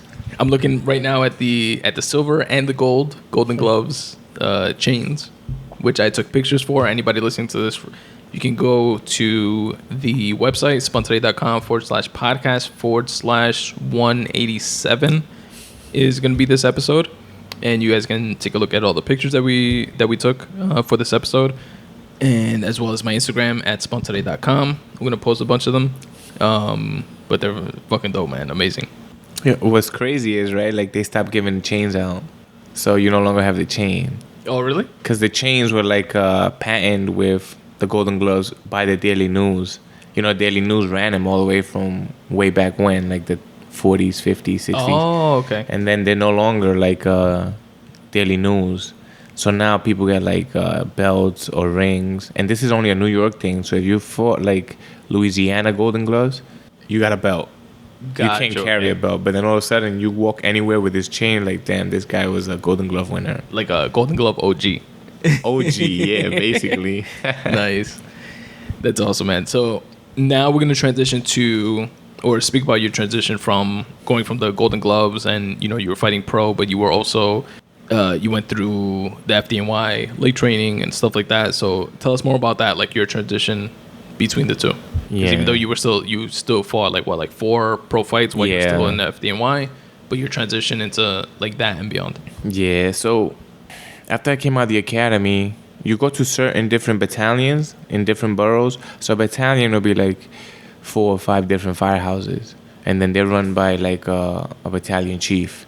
And sometimes like OT, they have such like low staff that you get ordered in for like overtime, or you get ordered in for hostages. So a hostage is basically, let's say, the schedule in the FDNY is, some people don't know about it, but it's like you don't go days off, you go hours off. So it'll be like, let's say I work Monday, Tuesday, the morning shift, right? So a morning shift will be like 9 to 6, and you always get there early. So it'll be like 7:30 to 6. You know, you're never late in the department, ever. That's why they make sure you're never late. So you'll be there at 7:30 as a probie till 6 p.m. And sometimes you have to do something called awaiting relief, meaning my firehouse only has 4 people. So you got to wait for one other person to come from another firehouse or another borough or wherever to make sure you have 5 people. So someone has to wait for that person. And then the way it works is they have a red line. Red line means is like you can only work 400 hours of overtime, right? But if you need people, it'll be like, yo, I can't find no one else. So you have to work over the red line. Gotcha, right? okay. So my red line was like, at that time when I came out of the academy, it was 532 hours. So when they didn't have it. For how long? That's like for the month or? 532 hours. So it comes off yearly. Oh, okay. So whatever you worked on this day, it'll only come off next year on this day or on this pay period. Gotcha. So it was so short-staffed at the moment that you had to provide a hostage every second tour. So let's say, like, again, I said I work Monday, Tuesday, right? So on Tuesday night, if they didn't have enough people, I had to stay to work overtime the night shift. So usually from the night shift is 6 p.m. till 9 a.m. So, and you had to do either a waiting relief or you had to do something called like, you just await relief for like 5 hours. So like someone in the night tour comes in extra early for relieving you. So that's how low they were, like on manpower. Wow. So every time that I got out, like you had to have a hostage. You had to work or if you don't have a hostage, then you're working the night tour. Like let's say on Tuesday night. Does it make sense? I don't know if I'm explaining it correctly. So instead of me training, like let's say I worked Monday, Tuesday, and I had to work Tuesday night, I wouldn't be able to train till Wednesday. And this is how I transitioned from like, yo, am I going to put my life in danger as a fighter, as a boxer, where I only train, let's say, Wednesday instead of Sunday, Monday, Tuesday are off, and then go and fight in the ring. I was like, no, I'm not going to put my life in danger like that. So I was like... And you're like kind of putting your life in danger on both sides. On both you're like sides. half-assing fighting in boxing, like your pro record and stuff like that, and like half-assing... you're going to be tired and drained and going to fight fighters, fight fires to like save people's lives and shit like that. 100%. So I was like, I made a decision where it was like, I do not want to be in the ring where I'm half-assing this sport because I loved it. I love fighting. I love the competition. I love everything. So the last thing I want to do is get knocked the fuck out because I didn't train hard enough. And like I said earlier, this is the only sport where everything's on you. Right. So I don't want to be in there because it goes against you in your mind. It works against you. Like, yo, I know I didn't do my mileage. Exactly. I know I didn't eat correctly. I know I didn't do this. I know I didn't sleep well. I know I didn't lose the weight the right way. And like psychologically, that fucks you up. And that messes you up. It like sets you up to like, since I know I didn't do what I was supposed to do, I know I'm going to get fucked up when I get into the ring. And then psychologically, that must be like a mind fuck. It's a mind fuck. And then you're here, and let's say you're on the third round, and you're tired. That mind fuck kicks in, and you might be like, yo, I'm in danger right now. I got to do whatever it is to survive. While the other guy's like, yo, I'm going to eat right now. He's tired. Which is when you make mistakes. Damn. So I made a decision. Like, yo, that's it. I can't fight no more.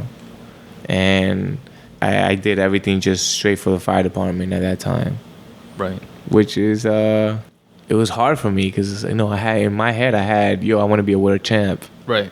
I want to be a world champ. But it was like a decision you had to make at that point in time. And tell me about that transition. Once you made that decision and you were like focused 100% in the fire department, how has life been like in the fire department? I think life in the fire department has transitioned well for me. Like, I still can do like boxing. I actually became one of the head coaches for the fire department boxing team. Nice.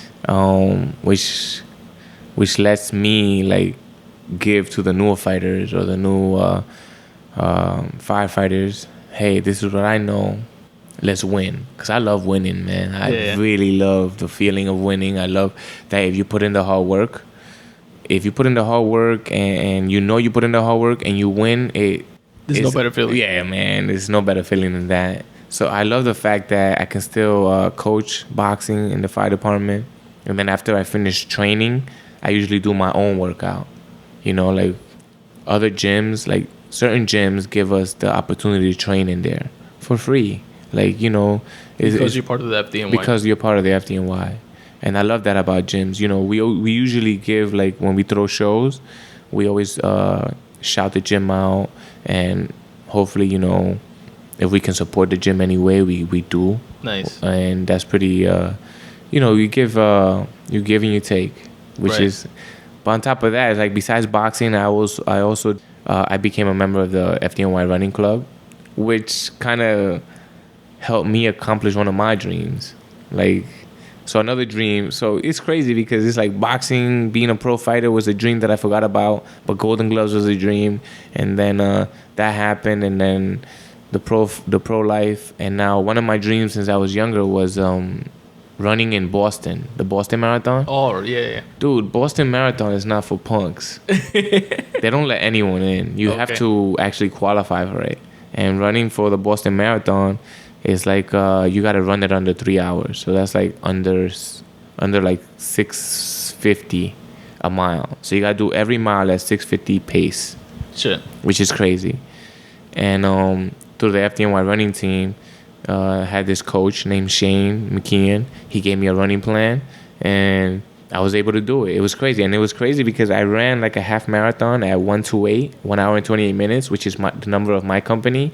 And then I finished the whole marathon at 2:59, which is the engine company in my of my company. So basically, both our company numbers were my marathon pace. What is that? The company numbers? That's like the name of the firehouse. Yeah. Then so every company, every firehouse has either one company, two companies, or two companies and a chief. So you have Rescue 4 or 292, or my company is 128. And then the company that runs the engine company that runs with my ladder company is 259. But a company is like a group of people, or like 30 people equal a company, or 10 people, or whatever, or... So every company is made of like the truck companies. So there's a truck and a ladder. I mean, a trunk and an engine, a ladder and an engine. So usually the ladder is called the truck. Okay. So the ladder usually has like 50 people in their roster. And then the engine has like 30, 40 people in their roster. Gotcha. Okay. So, now I get it. So every ladder has like, every time a shift consists of 5 people and a boss. And then the engine is 4 people and a boss. Okay. So my ladder company is the company I'm assigned to is 128. And then the engine company, which is the sister company, is 259. And that's a house. Now, those two companies are a house. And the battalion, which is 4-5. So the battalion is like the chief of the 4 or 5 companies that I mentioned earlier. Okay. So like if I see like a firehouse, like in there's like shift to shift, there's 5 people in the truck. And 4 people in the ladder. Yeah. So. And like shift is like 9 to 6 or whatever, 9 to 6, right? So like 6 to 9 a.m. Yeah. Okay. So the truck has 5 people and a boss. So 6 people are in a shift. And Gotcha. then the engine has 4 people and a boss, which is 5 people within the shift. Okay. And then the battalion has a driver and a chief. Gotcha. So through every shift, there's 13 people in the firehouse. Gotcha. So morning shift is 13. Night shift might be the same 13 or a different 13. Okay. So at any given time, like at least 13 people. At least 13 people in my firehouse. Some people have like single companies, so it just be the truck or just the engine. And that's like based on, I guess, like population, and if there's like not a lot of fires in a certain area, maybe they'll have less. Or like usually all of them had like engine in the truck. Okay. But like they closed some of them down. Which like funding. Yeah, it's like funding. It's kind of crazy because we need every company as much as possible. So yeah, of course. You have like 300 companies. It's like around 300 for a population of 10 million plus. Like there's 10 million plus people in New York City. Right. And you have 300 companies. In total, there's like 8,000 firemen. Damn. 8,000 firemen for a 10 million plus population. Yeah, it's insane. That's insane. Tell me, one of the things I'm interested in like hearing about is, so you finish the 4.5 months of like training and stuff like that, and you get assigned to the firehouse that you're at. Tell me about like your first experience, if you remember, the first time that, I guess, like the way I see it, like in the movies, like the alarm goes off, people are sliding down the poles, like the Ghostbusters type of thing, and people are like, yo, there's a fucking fire, let's go. Yeah. Like, tell me what that experience was like for you. For me, it was like, I came from an environment where it was like, you're always on the ready, right? So I remember when I first started, it was, yes, sir. They called me Mr. Yes, sir. Because, if the coach told me do something, yes, sir, and I do it. Right. So when I came in there, I was always nervous. Because from the academy, you don't know nothing. You just know stuff that are like planned. But as a probie, you still get a leadway because you have people telling you what to do. Like, oh, we're going on a car accident, and you have this. They start you off like on the sweetest position, which is like the can man. The can man is the one that usually carries like the fire extinguisher and a hook, and you follow the boss around, right? So in the truck, there's 5 positions, right? There's the can man, the iron. So I'm gonna break it down. Right? The can man carries a fire extinguisher and a hook to pull ceilings in case there's a fire. You break the ceiling and you pull it down to see if there's fires within the walls. So that's the can man. You follow the boss around. The boss tells you, it's like basically you're hugging his coat, or you're pulling on his coat. Wherever they go, you go. Then you have the irons man across from them. The irons man is the guy that breaks the door down. You got a Halligan hook and an axe, and you're breaking the door down. And then once you break the door down, you open it. Then you mask up. They go one way, and the cam man sticks with usually. Well, it's up to the boss. If you're a new guy, the cam man's gonna stick with the boss inside the building, and then the ironsman goes the other way inside the building and does a search to see if there's anybody down or whatever. Then on the other side of the rig of the truck, you have like a roof man. Nothing. Even if there's a chief in front of you, if there's rescue in front of you, nothing deters the roof man from getting to the roof. Nothing. That's his like main objective. Yeah, get to the roof. Get to the roof. Because once you're in the roof, you could tell everybody else, hey, in the back, this is what's going on. I see fire in the back window. I see that there's no entrance in the back window. In the backyard, or there's a setback, which would be like an extension in the backyard. You got like an overview of like the entire perimeter. Of the entire perimeter. So you can be like the quarterback for everybody. I'm the eyes of everybody else. Gotcha. And you got to be able to tell that on the radio, like, hey, this was going on here, here, here, here. There's a door in the back where people can go through, or there's this in the back, or there's people hanging out the window in the back. Whatever it is, you that's the roof man's job, And you cut holes. Let's say it's a building of 4 floors, and there's a fire on the 4th floor. Then you gotta cut holes to let that heat out. You let that smoke out, right. Or you gotta break skylights or open up like any type of ventilation. Scuttles. Yeah, ventilation is on you right there. And then you have the OV man, the outside vent person or man. I know they're trying to change everything, but the OV person is the one that goes in the back of the building. No matter what, you gotta get to the back. If it's attached, if it's not attached, you got to find your way to the back, because you want to see, hey, there's a fire escape in the back and there's people on the 3rd floor. You lower the fire escape and you climb up, or if there's fire coming out the back, you bring down the fire escape, you run up, and you're ready to vent. Gotcha. That's the OV person or even OV man. So every time you're in the truck, you're in a different position.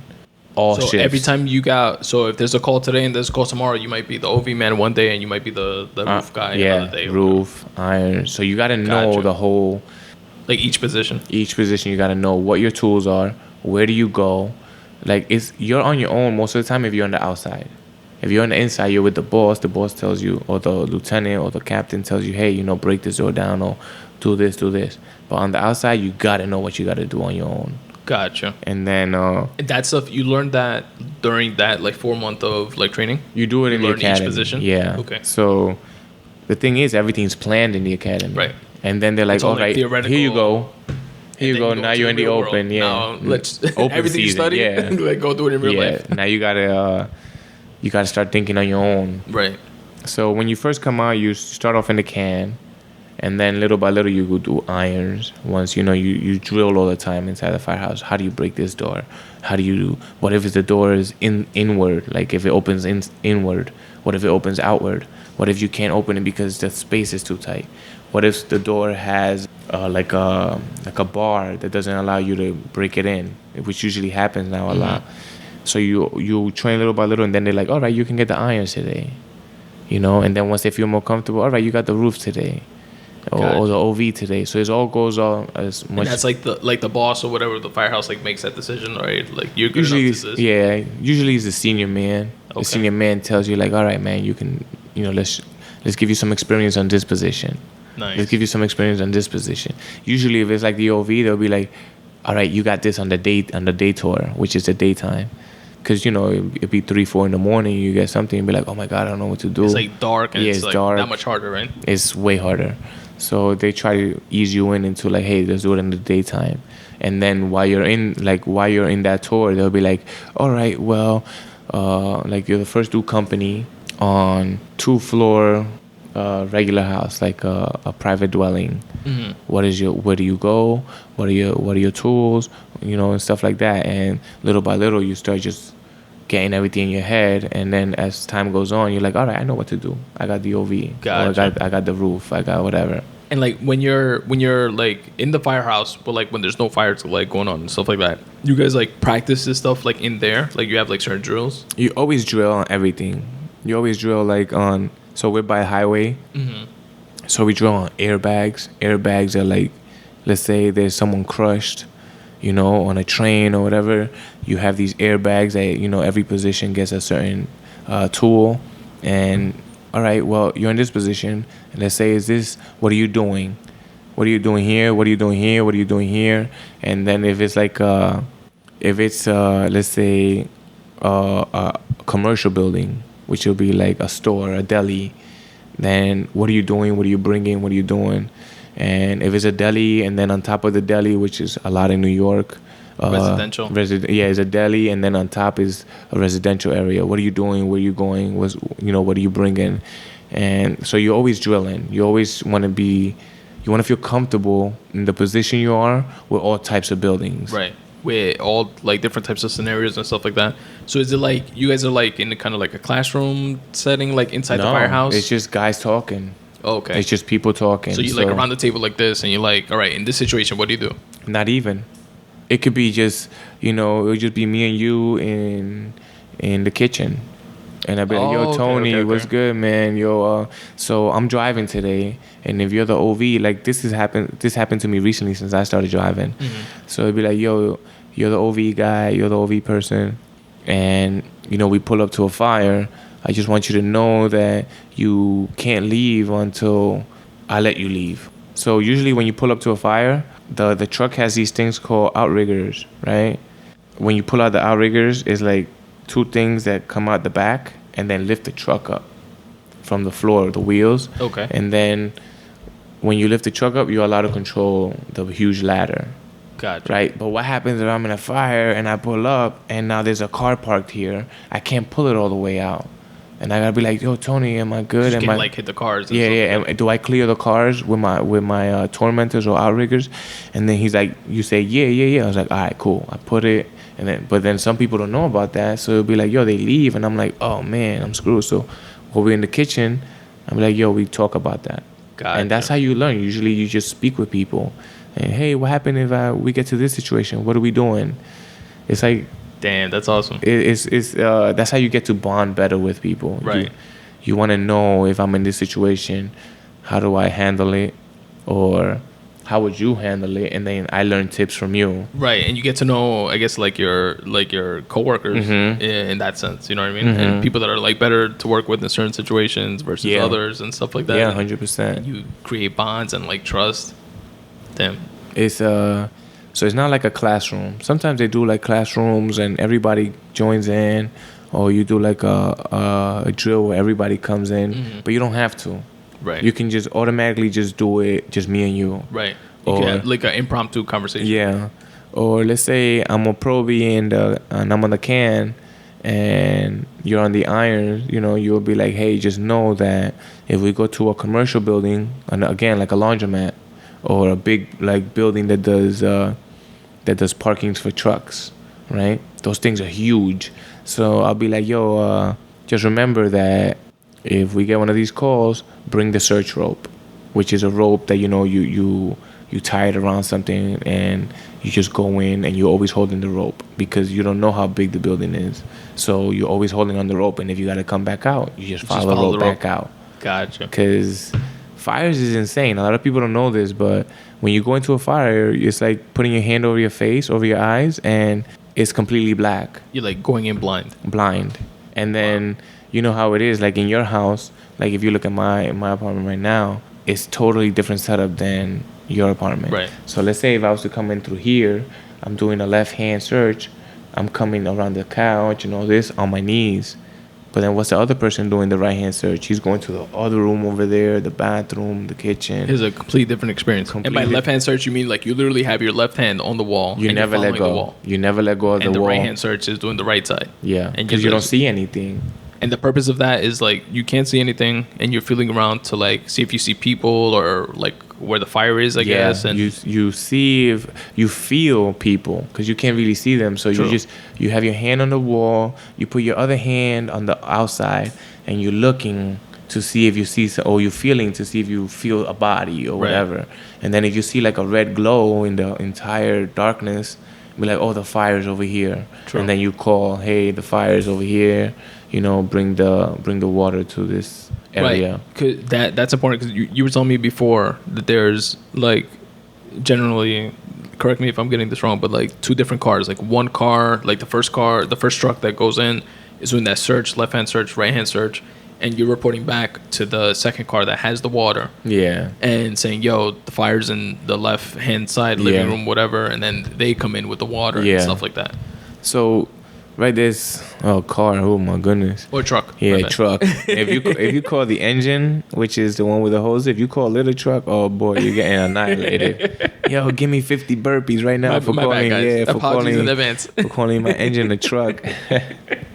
So I'm in the truck, right, which is the one with the ladder. Well, with the main job of the truck will be to get in and find a fire, you know, and if you find like a person down while you're doing that, then you bring that person out and everyone else continues to find a fire. Okay. Once they find a fire, then they call in the engine and they tell them, yo, the fire's in the back room or in the rear or on this on the living room, whatever it is, or in the kitchen. What happens is like the engine gets to the fire, turns it off, and we out. So the truck usually like when it comes to finding the fire, it's their main prerogative to find a fire and then be able to restrict it from going everywhere else. Mm-hmm. They break the walls, break the ceilings, and to make sure it like doesn't spread. It doesn't spread.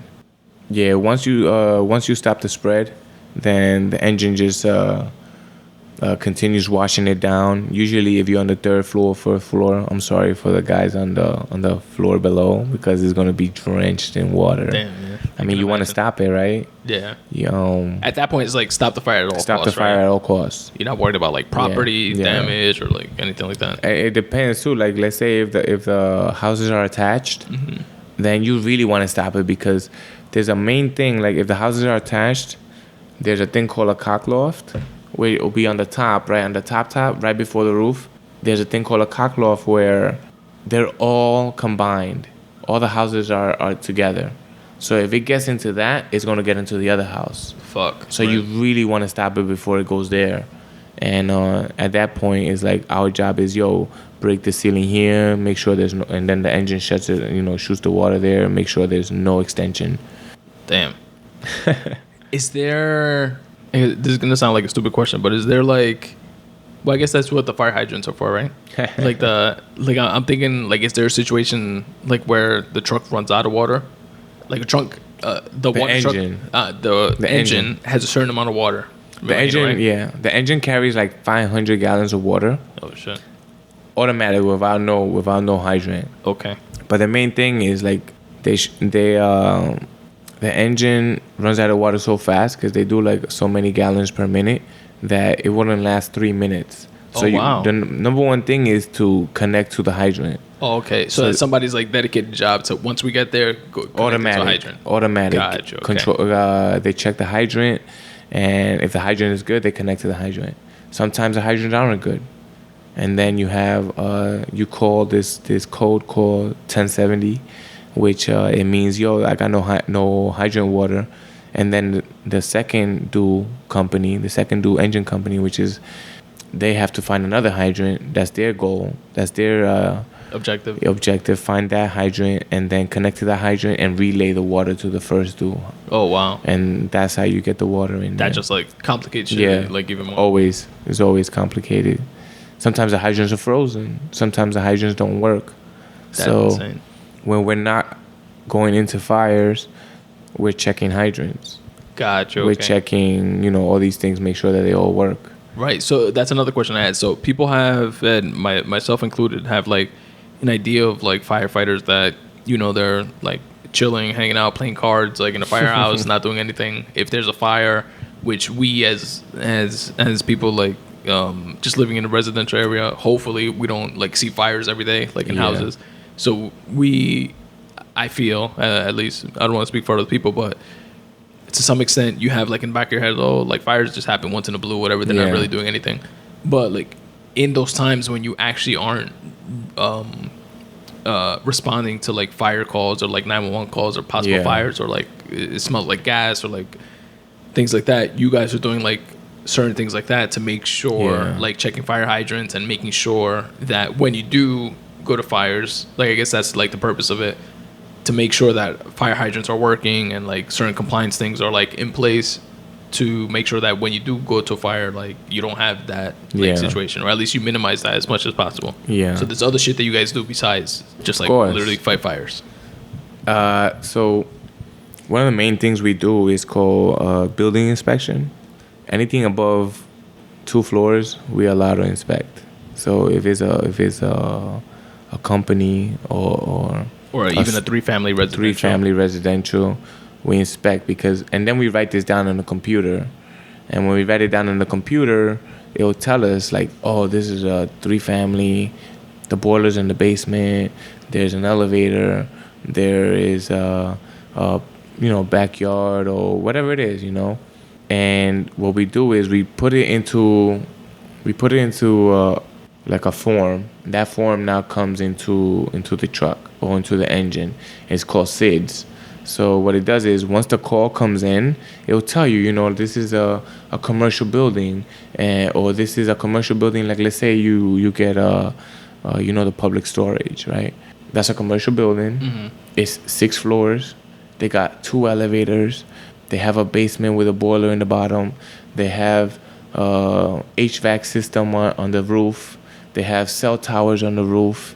So once it comes up on the SIDS, on the call, know what you're doing we kind of understand what we're going into. Right, okay. So if they say there's a fire on the 5th floor, we're like, oh, it's a 6th floor. All right. Or let's say there's a fire on the 6th floor.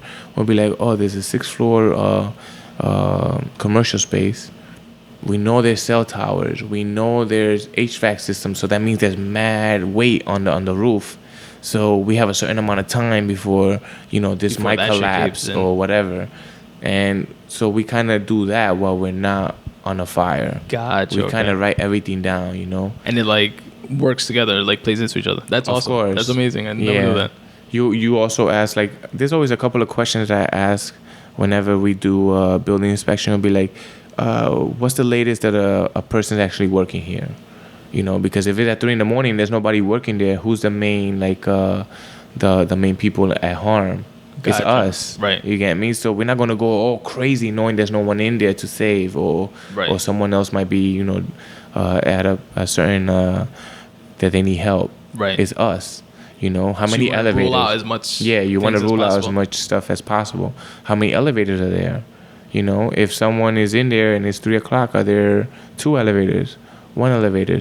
If someone's stuck in the elevator, is the shut off to the elevator on the basement, or is it on the roof? Is certain things we always rule out, and that's what we do building inspection for, which is, I think, is kind of amazing. It's a good thing to have. Yeah, hell yeah. Like I had no idea about that. Yeah, and it makes sense because it's kind of like knowing that information, you have the data necessary to like know the landscape of what you're going into, like in the future. That's another thing. It tells how big the building is, or how deep it goes in, or where are the exits, stuff like that. It's like you literally know what you're walking into, as opposed to just like sort of. Because like you mentioned before, it's like control chaos if there's a fire. But if there's like 6 floors versus 4 floors, like that helps minimize like your danger to some extent. Yeah, you know what I mean? Because obviously you're still in like harm's way, but the more you know, the better. Mm-hmm. There's also things like if it's like a government building or like a school, something like that, that it's fireproof. So if something happens in one room, it's probably going to stay in that one room. It's going to stay contained. Yeah, it's going to stay contained in that one room. So if it's fireproof, or is it a high rise? Because high rise are all fireproof. If it's not high rise, we usually take in the stairs, no elevators. If it's high rise, we could take the elevators like 2 floors below. Gotcha. It's like it's all controlled, but at least by doing the BI, we understand like, all right, this is what we got. This is what we're getting into. BI? Building inspection. Gotcha. Okay. Building inspection. Nice. So that's part of what we do when we're not just, oh my God, we fighting fires. Yeah. We do the hydrant That's inspections. like the day-to-day. Yeah, we do hydrant inspections. Make sure the hydrant, if it's we just coming into spring, we make sure, oh, this hydrant's not frozen. Or, oh, someone crashed into this hydrant. We actually need a hydrant over here because there's no hydrant. True. You know, so the lieutenants and the captains, they get like a list. Oh, there's supposed to be a hydrant here. Let's go check it. They're supposed, so you have like all these hydrants that you got to check within a certain amount of time. Make sure they work. It's not just, oh my God, we're going to a fire. Yeah. It's weird because I don't know if we should be called the fire department anymore. We should be called the everything department. Yeah. Like, because you guys are like the first on the scene for everything. right? Car accident. If there's someone needs medical attention. If someone, because there's like fire EMTs. Or automatic. We're the first ones there. We're all CFR certified first CFR? responders. We're certified first responders. Gotcha. So if we get to a house first, we start doing CPR, we start doing the vitals, we start getting everybody ready until the ambulance comes. Wow. Okay. And then we once the ambulance comes, then we're like, okay, this is what we got. We've been doing CPR for this amount of time, and you then hand it over to them. then hand it over to them. Or if cops come, you hand it over to them for like their. Well, we stay there until usually the ambulance comes. Gotcha. And why is that? Because you guys are like the closest to like most scenes, or. So, to my understanding, like before, it was ambulances were by hospitals, and then the fire department took over. So usually, if there's an ambulance here, usually firehouses are positioned in certain positions, and the fire department might get there first in the ambulance. Gotcha. And then if we get there first and it's something serious, we'll be like, okay, send us an ambulance. Right. Or if the ambulance gets there first, they'll be like, over here, you guys can go, we got it. But the fire department bought over, like they became part of the fire department, the ambulances. Gotcha. Okay. That's insane. Yeah. What is the craziest situation that you had to deal with, like in terms of like a fire or like an accident or something like that? Is there like one that like stands out more than others, that like a situation that you were in? I think a lot of situations are different. I think in the fire department, ambulance, PD officers, I think we all become like, it's weird, but we all kind of become a little numb, because every situation is like, oh my God, this might be this person's like craziest situation they've ever been in their lives. And we're like, oh, we've been here before, but we still have to perform what we got to do at any given situation. But like if I see someone at their craziest experience, I'll be like, oh, I experienced this last week. I try to help them, of course, as much as I can, but it doesn't hit me as hard. Right. So it's weird because sometimes it goes to the back of your head, like I've like, oh yeah, I went through that. Yeah, I went, but then it goes into the back of your head, and this is something that a lot of people go through with 15 years in, 16 years in. It starts clicking in, and now they're like, oh, I can't sleep at night. It's like PTSD, but it's because it's all piled in there. And or some people are like, oh, you don't have any feelings, or any, you can't vibe with me, or you show no emotions, or you don't care. And it's because it's like, this is my regular routine every day. Right. You get me? So someone else might see it as you don't care, but I do care. It's just, this is my job. I've seen this 4 times today. Exactly. It's like, it's my regular thing. It's going to hit you different. It's going to hit me different than what it does someone else. And, in the fire department or EMS or PD, you're always doing the best of your abilities to actually help that person in need at that time. Right. There's no like one situation that stands out where, I don't know, like a blazing fire or something like that, you have to carry somebody out, or has it just been like so many of those that it's just like they like blur together into one like situation? So there's been many situations where I'll break in, and like we all break in, like if someone's not answering and there's a crazy situation, you break in, or you go through the fire escape and you break in the house and you find like someone that's passed away, and you see them in the most critical situation, or you're in a fire and you have no idea where you are. To me, I think that was all right. That was the number one. Like we went to a basement fire, and everywhere I stepped, there was like so much water. Everything's down. You knock down everything, a lamp or a chair, you're stepping all over, and you have no idea where you are because your mask is fogged up, and you don't have the experience to be like, okay, I'm touching this wall, but I don't see where everyone else is. All I hear is crazy noise. And you're like, just like chaos. Yeah, it's just chaos. And you're like, where am I? Where am I right now? You're like completely disoriented. It's not. It's like you don't know where. Yeah, you're disoriented, or you just have no idea where you are right now. And what do you do? What would you do in that situation? Me, unexperienced, fucking curl up into a ball, probably, and scream help. So it's like you try to wipe off your face piece to see if the condensation of like the heat and the cold just go away, but it doesn't. So you just keep going. You keep going, or you turn around and go back. You look at how much air you have left, because it has like little markers on the face piece, and then you like. Is that like digital like markers or something? It has like little lights on it. It has little lights on the face piece, and it tells you how much air you have left. Like oxygen. You have like oxygen tanks? Yeah, oxygen tanks. Okay. So the oxygen tanks are like 40 minutes, 45 minutes. Gotcha. And depending on how good your fitness level is different. How you breathe, it's like if you are scared, or you're gonna suck it up faster. You're gonna suck it up faster.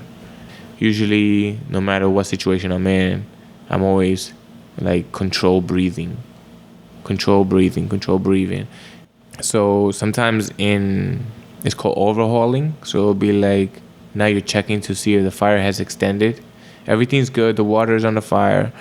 You're checking to see if the extension, like, or to the next floor, or to the ceiling, or to the sides of the walls.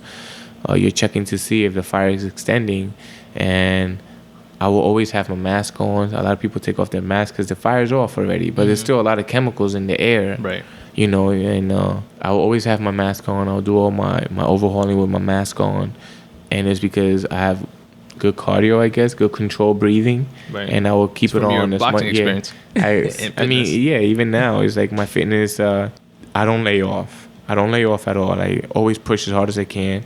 And when it comes to that situation where I have to control my breathing, I can extend like my bottle, my tank, my air tank as much as I can. Gotcha. So like back to the one where I was like, where am I? That was I was still a Provi at the time, and that was like the one where I was like, yo, where am I? I'm kind of nervous right now. I don't know. And I just kept on to touching the wall on my left hand arm, and I kept going forward, and then I saw my lieutenant, and from there it was like, all right, I'm good. Nice. And then it cleared up. If I would have known to like purge or let out some air into my mask from a button that we have, it would have cleared up automatically. Gotcha. But and that's something that's you all learn from experience. Yeah. Right. And how many years in are you now? I'm going on 8 now. In 2014, so gotcha. Going on 8. I remember when I first came out, I was like, oh my God, So there was like 300 and something Provies, like, in the academy with me. And usually you want to go, like, I had no idea. I have no family, no friends in the fire department. And I wanted to go somewhere like, I want to go to crazy fires. Yeah. I'm adrenaline. I think I'm an adrenaline junkie. It came from the cars. It came from the working out. It came from the boxing. I love adrenaline. So I want to go to like a firehouse that has crazy fires. Everything's going crazy, As you said, control chaos. It's crazy to everybody else, but we love it. And I got sent to the house that I'm in now that I'm like, I looked up the numbers. I was like, 20, at the time it was like 2,200 runs a year. Runs is like the calls. And I'm like, 2,200 runs. I wanted to go to like 5,000 runs. 2,200 runs, and 7 years, I'm like, I'm glad I came here. It has a good amount of runs. I'm still, helping everyone that needs the help, and I'm still able to not be so, how do I say, like destroyed from 5,000 runs. Right. Because 5,000 runs a year is like, okay, you're destroyed. Yeah, you know, you're still active, but you're not like 24/7. That's all you're doing. Yeah, so it'll be like, let's say you're doing building inspection and then you gotta run, and then you come back to building inspection and then you gotta run. You haven't finished yet. Then you finish building inspection and you gotta run. Yeah. And then you have building inspection. Then you go back to the firehouse. Oh, you didn't make it. You gotta run. Fuck. You know, stuff like that is like, and it depends on different neighborhoods because sometimes a lot of people call the fire department like we're everything. I don't know. Like I said, I don't understand why we're fire. Yeah. We're everything. It's like, oh, someone's drunk in the street. They passed out. We get called. Yeah.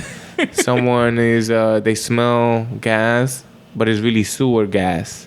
You know, or you're by a train station that goes underground. Oh, I see smoke coming out of a manhole, but it's just steam. Yeah.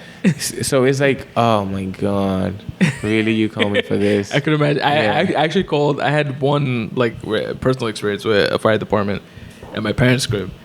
In the attic, I like went up there and it was like the steam was on and it was just like condensation on the windows and it was like super hot. I was like, oh my God, there's an electrical fire inside the walls or something. I called the fire department and stuff like that. And they were just like they went in, they were just like looking around and like they checked stuff and they were just like, crack the window, nigga. So crack the window. Relax. Crack the window. It's So you guys get like called for everything? Yeah, well, you know, people they don't know what it is. Yeah. So I could see it from their version, from their like perspective, like, oh my God, what is this? And at this moment, we do so many things that, like, my company just became a shooter. Like, if you have a shooting incident, like let's say if someone goes crazy shooting up a Met Stadium, we get assigned. You know, they give us a bulletproof helmet, a vest, and we go that way. Like, they don't give me no gun or nothing, but you know, I'm going into the hot zone or warm zone, which basically, you know, we're surrounded by officers, trained officers for this certain situation, and then we go inside and, you know, we treat all those that are wounded. So that's something else. Like, wow. So it's like everything gets packed onto the fire department. People don't know this, but we do everything. Whatever you can think about in an emergency situation, we're there. So water, even a water leak, we're there. Stuck elevators, we're there. It's a fire, we're there.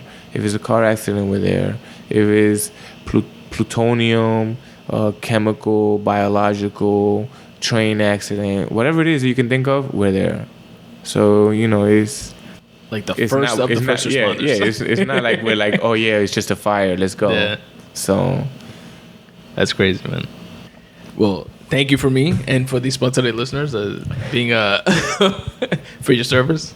It's much appreciated, man. Yeah, man. I love it. I love what I do. That's awesome.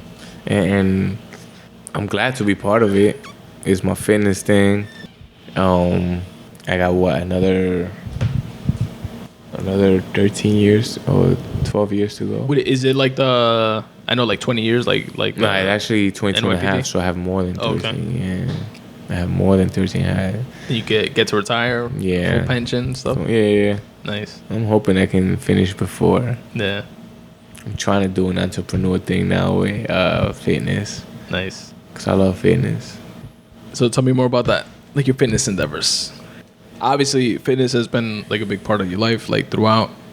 For folks listening, I'm going to definitely link to in the episode notes Jose's Instagram and stuff like that. I call him the Dominican David Goggins. That's funny. You know what? It's actually, you're like not the first one to call me. You serious? Yeah, I'm serious. Nice. It's insane because I've actually done a couple of David Goggins like challenges. You know how he always has challenges? Yeah. And there was a challenge that I thought like, yo, this must push you like crazy. Like this must push you like crazy as in like, can you really do it? It sounds easy, but can you really do it? So he had this challenge where you did like 4 miles every 4 hours for 48 hours. So you almost ran 2 marathons in 2 days. And so I tried it. I started off, I was like, oh, this is good. But once you're in like, let's say at 3 in the morning or 4 in the morning, you got to wake up and run again. And then you wake up at 8 in the morning. Well, not even wake up at 8 in the morning, because if you run, let's say I do my run at 12. a.m. Then you get back 4 miles, depending on how fast or slow you do it. You get back in like, let's say an hour. Then you have another 15 minutes to shower, eat a little something. Then you have another 15 minutes to like fall asleep. And, like, if you do, down, if you fall asleep at that time, because you have the adrenaline going. And then you wake up at 3:30 a.m. You wake up again, and it's like, oh, I gotta get ready. So it's not like you have 4 hours of straight sleep. So and then you gotta wake up. It's not like again. a switch that you like just like turn on. No, you gotta put your clothes on. Like an hour if you're lucky. Yeah, basically. And then you gotta go again. And it was crazy because after I finished that that challenge, I was like, yo, I might do another 4 miles just to make it a certain, like 48. And I was gonna make it 52 instead. I was like, that'll be 2 miles, 2 marathons completely. And then it was like at 8 a.m. I got a call like, hey, you work today, right? And I'm like, what do you mean? It's like, yeah, your vacation ended like yesterday. I was like, what? Oh, so then shit. After that whole challenge, I had to go to work. Damn. And I was like, oh my God. That was crazy. That's insane. That was crazy. But you did the challenge. I did the challenge. Did you get any calls that day? Of course. You always get a couple of calls. But, I think once you get to a certain level, your body is always prepared to go. Right. Even if you're tired, it gets the adrenaline to go. It's like, what's that saying? Stay ready so you don't have to get ready, something like that? Always. Nice. Always. I've done like, when I look at his challenges, I'm like, okay, I could do this. I've done stuff like, I wanted to create my own challenge, and I did, it was 50 push-ups every hour for 24 hours. Damn. And sounds easy, but then when it's like 1 a.m., you do 50 push-ups, and you're like, okay, I finished the 50 push-ups, is 120, and you're like, now to go to bed. And then you got the adrenaline going, and you're like, oh man. And then let's say you do go to like, you knock out around 1:30. Let's say 10 minutes to knock out. Half hour later. Yeah, not even half hour, because you got to wake up like at 1:50 or whatever. You'd be like, oh, here we go again. At 2 o'clock, I got to do another 50. Fuck. And it was 50 push-ups every hour for 24 hours. And you did that? You completed that? Completed it. And I had to be at work too, so it was crazy. That's fucking insane. I think I did another one with burpees. I think it was 1,000 burpees. How fast can you do 1,000 burpees? It took me like 3 hours, but I was like, I'm not stopping until I do 1,000 burpees. And it was like the hottest day in the world at Forest Park, and I still did it. So it's good to have the challenges, because then you're like, yeah, I freaking did it. You have like something to strive for. And it's also, at that point, it's like, it seems to me from like the outside looking in, like it's more of like a mindset thing. Yeah. It's like, no, I'm not leaving till... Actually, I did more than 1,000 burpees, because I ran to the park, which was 3 miles. And then I ran back after the 1,000 burpees back to the house, which is another 3 miles. And I love like the post that you've put up that I've like followed and I've seen and I read. Like sometimes you like write like long ass like motivational like type things and just like reflecting on what you did and like stuff like that. And it's like awesome, and folks should definitely check that out, man. I think if you put the post, it's just like, oh, whatever, and then if you put the post with some writing on it, people can actually connect to it, right? And then it might give them something to be like, oh, all right, I'm gonna try this, right? Or even if I don't finish it, at least I tried it, right? And then you try again some other time to finish it. True. Yeah.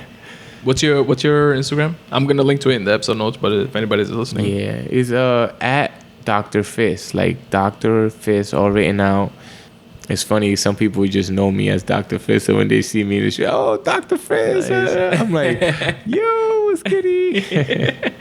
That's awesome. But I think I use the Instagram just as a fitness thing, hoping that someone actually sees that everyone's going through the same things all the time. And if you're fit, you feel better no matter what you go through. Right.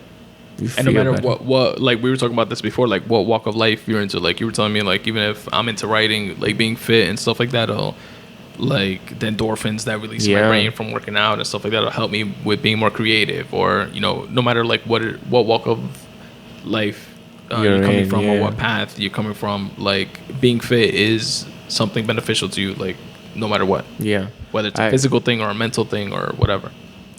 I've read books. I know a couple of like depends what success is to me to a certain person, because success means it's different to everybody that's searching for it. But in my eyes, every successful person always works out. True. Usually before what their day Before they start out the day. Before they start out the day, they usually work out, and everyone can do that. Everyone can feel good before their day starts out. True. And you just have to be willing to like put that effort in. Yup. That's awesome, bro. Bueno, Jose, I want to thank you so much for doing the podcast. Really appreciate it. This was awesome. I know a lot of people are going to get a lot from it. And you have an open invitation, obviously, to come on in the future again. We'll definitely have you back on. But if there's any final words that you want to say? I personally, in my opinion, I think anyone can achieve whatever they want if they stay working on it. You fail, you work on it.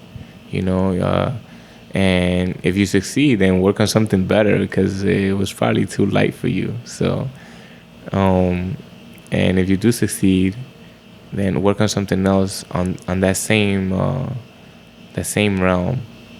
But we can always achieve whatever we have our eyes on. Just focus.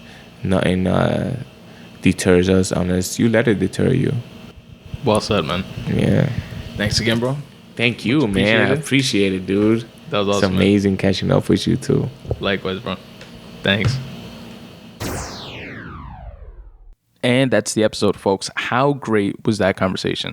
A couple of points that were my favorites that I just found fascinating was from the firefighting section. The fact that part of their process when they go into the building and, let's say there's smoke and fire everywhere, you can't really see shit, is everybody obviously knows their position. They, you have the guy that has to go to the roof, the guy that has to get to the back of the building, the firefighters that are heading into the building or the room. And one takes the left side and one takes the right side, and they have to keep their hands on the walls, scale the room. That was just so interesting to me. Just from a tactical process perspective, I guess. That's how that works. But how fucking scary is that? Can you imagine being in a situation like the one Jose was in where he was doing that but literally couldn't see anything? And his mask fogged up, and he didn't have the experience enough yet to know that there was this mechanism button thing on the side that cleared up your mask. That shit fucking gives me chills just thinking about it. So again, Jose, all the other firefighters out there, thank you again for your service. The other part that was my favorite came from the Golden Gloves pursuit. And it's about the dedication that it took from Jose to pursue his dream. The gumption and the stick-to-itiveness that it took to go through all the discouraging shit that he went through while fighting to make it out on the other side as a champion. It was just phenomenal. And that's a life lesson for all of us to take in and apply it to whatever our pursuits are, whatever our dreams and aspirations are. Stick to it. You want to be a writer? Keep writing. Find the time to write. Discipline yourself. Set a schedule for yourself. Show up every day and do the work. Know and anticipate the fact that you will have setbacks. You will have the opportunities to be discouraged to the point that you quit. But you can push through that. I mean, look, can you imagine, first of all, just being able to be a fighter, a contender within the Golden Gloves? Hundreds and thousands of fighters doing the same thing. That's sick in and of itself. Just being able to accomplish that. Being the last guy, the first guy that loses in the weight divisions or whatever. That's a fucking accomplishment. Can you imagine going through that and being good enough, talented enough, trained enough, disciplined enough to make it through the ranks and then losing in the quarterfinals or semifinals, getting so close to that victory that you're chasing, having it within reach right there, and then losing. And in some of those cases, losing because of, which is even more frustrating, just the politics of boxing. And this person knows that person, or that sponsor likes this fighter for whatever reason. The son of the vice president of the organization that you're fighting in is the person that you're fighting. And bullshit things like that, that's fuck. How do you not get discouraged from that and say, fuck this, man, I'm not doing this shit anymore? That thing that it takes to say, nah, man, fuck that. I'm going to stick with this. I'm going to get what I want. That's a piece of motivation that each and every one of us should try and emulate in what it is that we do. and like Jose did, lost 5 Golden Gloves straight, then went to Missouri. Do you guys know where the fuck Missouri is in relation to New York? Shit's far as fuck. Go to Missouri and start fighting in that tournament with fighters from around the world, just in pursuit of his goal. And then he breaks through on the other side and eventually accomplishes his goal and becomes a motherfucking Golden Gloves champion. That's amazing right there. Jose, congratulations. Thank you once again for sharing all those stories with us. You are officially Spun Today alumni, which is a prestigious title in and of itself. You know, maybe not as good as the Golden Gloves, but you definitely have an open invitation to come back on the podcast anytime you want. I'll be looking forward to many more conversations to come. To the folks listening again, please follow Jose on Instagram at Dr. Fists. That's Doctor spelled out DoctorFists. Dr. Fists. I'll link to it in the episode notes to make it easier for you folks. And also check out the webpage that I built out for this episode, which I will also link to in the episode notes, and is located at spuntoday.com/podcast/187. I got some pictures with me and Jose, pictures of us smoking the cigars, just like chopping it up, pictures of the Golden Gloves chains that he has, both the gold and the silver, along with some other links and relevant information. And that is it, folks. That is episode 187 of the Spun Today podcast. I hope you guys enjoyed it as much as I did.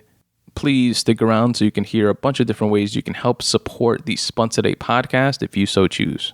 Peace. What's up, folks? Tony here. I hope you're enjoying the Spun Today podcast as much as I enjoy producing it for you. Here are a few ways you can help support the show. You can support the Spun Today podcast financially by going to spuntoday.com/support. There you will find a couple different ways that you can do just that, some of which will actually not even cost you a dime, such as using my Amazon affiliate link. When you go to spuntoday.com/support, you'll see my affiliate link to Amazon. Click on it and it will take you to Amazon's website, where you can do your shopping like normal. This will not cost you anything extra, but Amazon will pay me for driving traffic to their website. If you'd like to support the podcast more directly, you can do so by becoming a patron. At spuntoday.com/support, you'll also find my Patreon link. This is where creators such as myself can be paid directly by patrons like you. You can either make a one-time donation or schedule recurring donations if you so choose. There are also different tiers of support, and depending on which you decide to go with, you'll also receive some perks in return, such as early access to content, free digital copies of my books, free bookmarks, etc. That is, again, by supporting via my Patreon link, available at spuntoday.com/support. Similar to Patreon, at that same location, you'll also find my Ko-fi link as well as my Buy Me a Coffee link. They work very similar to Patreon and are different ways that you can help support the show financially. And last but certainly not least, you have the good old-fashioned PayPal donation button. Any which way that you choose to support is greatly appreciated. It all helps me do more of what I love, which is writing and podcasting. Again, go to spuntoday.com/support. You can also support the Spun Today podcast by rating and reviewing the show wherever it is that you're listening to this episode. I'd really appreciate it because it really does help. Also, follow me on all socials. At Spun Today on X, formerly known as Twitter, at Spun Today on Instagram, and at Spun Today on YouTube, where you'll not only find full-length episodes of the podcast, but also chopped up clips and additional content. And of course, you can follow the Facebook page at facebook.com/Spun Today. Another way you can help support the Spun Today podcast and also upgrade that stale wardrobe of yours is by going to spuntoday.com/support and clicking on the banner for Stitch Fix. Once you do, you'll enjoy a $25 discount to your first purchase. And the way Stitch Fix works is pretty cool. I use it and I've never been disappointed. You'll set up a profile, you'll put in all the sizes for your clothes, as well as all the different brands and types of clothes that you like to wear. It's really simple and intuitive to set up. They'll show you pictures and pretty much give you a thumbs up or thumbs down option on if you would wear something or not. And you get to select all the brands that you already are used to wearing. With this information, there are thousands of passionate, trend-setting stylists will curate a Stitch Fix box for you. They'll send you 5 items that you get to preview before they mail it to you, and you'll get to select based on the image if you like it or not. If not, they'll replace it with something else. And if so, they'll mail it to you absolutely for free. You can try everything on, and you have a few days to send everything back or keep the stuff that you want to keep. Then you can use that $25 credit that I mentioned towards your purchase of those items. Again, to freshen up your wardrobe and also support the Spun Today podcast, go to spuntoday.com/support and click on my affiliate link banner for Stitch Fix and enjoy your $25 credit. Do you want to start your own podcast? Have a great show idea that you want to get out into the masses but don't know quite how to get it from your head out into the world? Well, here's how. Use the podcast host Libsyn. That's who I use to bring the Spun Today podcast to you. And now you can use them the same way. Using the promo code SPUN, S-P-U-N, you can open up your Libsyn account today and get 2 months of free podcast hosting. Here's how it works. Once you record your show, you upload it to your Libsyn account, where you can fill in your episode notes, upload your podcast art, and schedule when you want your episodes to release. Once you do that, Libsyn will take care of the rest. They'll distribute your show to Spotify, Apple Podcasts, YouTube, and all the other podcatchers that you choose, instantaneously and seamlessly. Again, go to Libsyn.com and use the promo code SPUN, S-P-U-N, to get 2 months free. Or use the affiliate link that's in the episode notes. Again, that's Libsyn.com, promo code SPUN. Take that great podcast idea from out of your head and put it out into the world. And as always, folks, substitute the mysticism with hard work and start taking steps in the general direction of your dreams. Thanks for listening.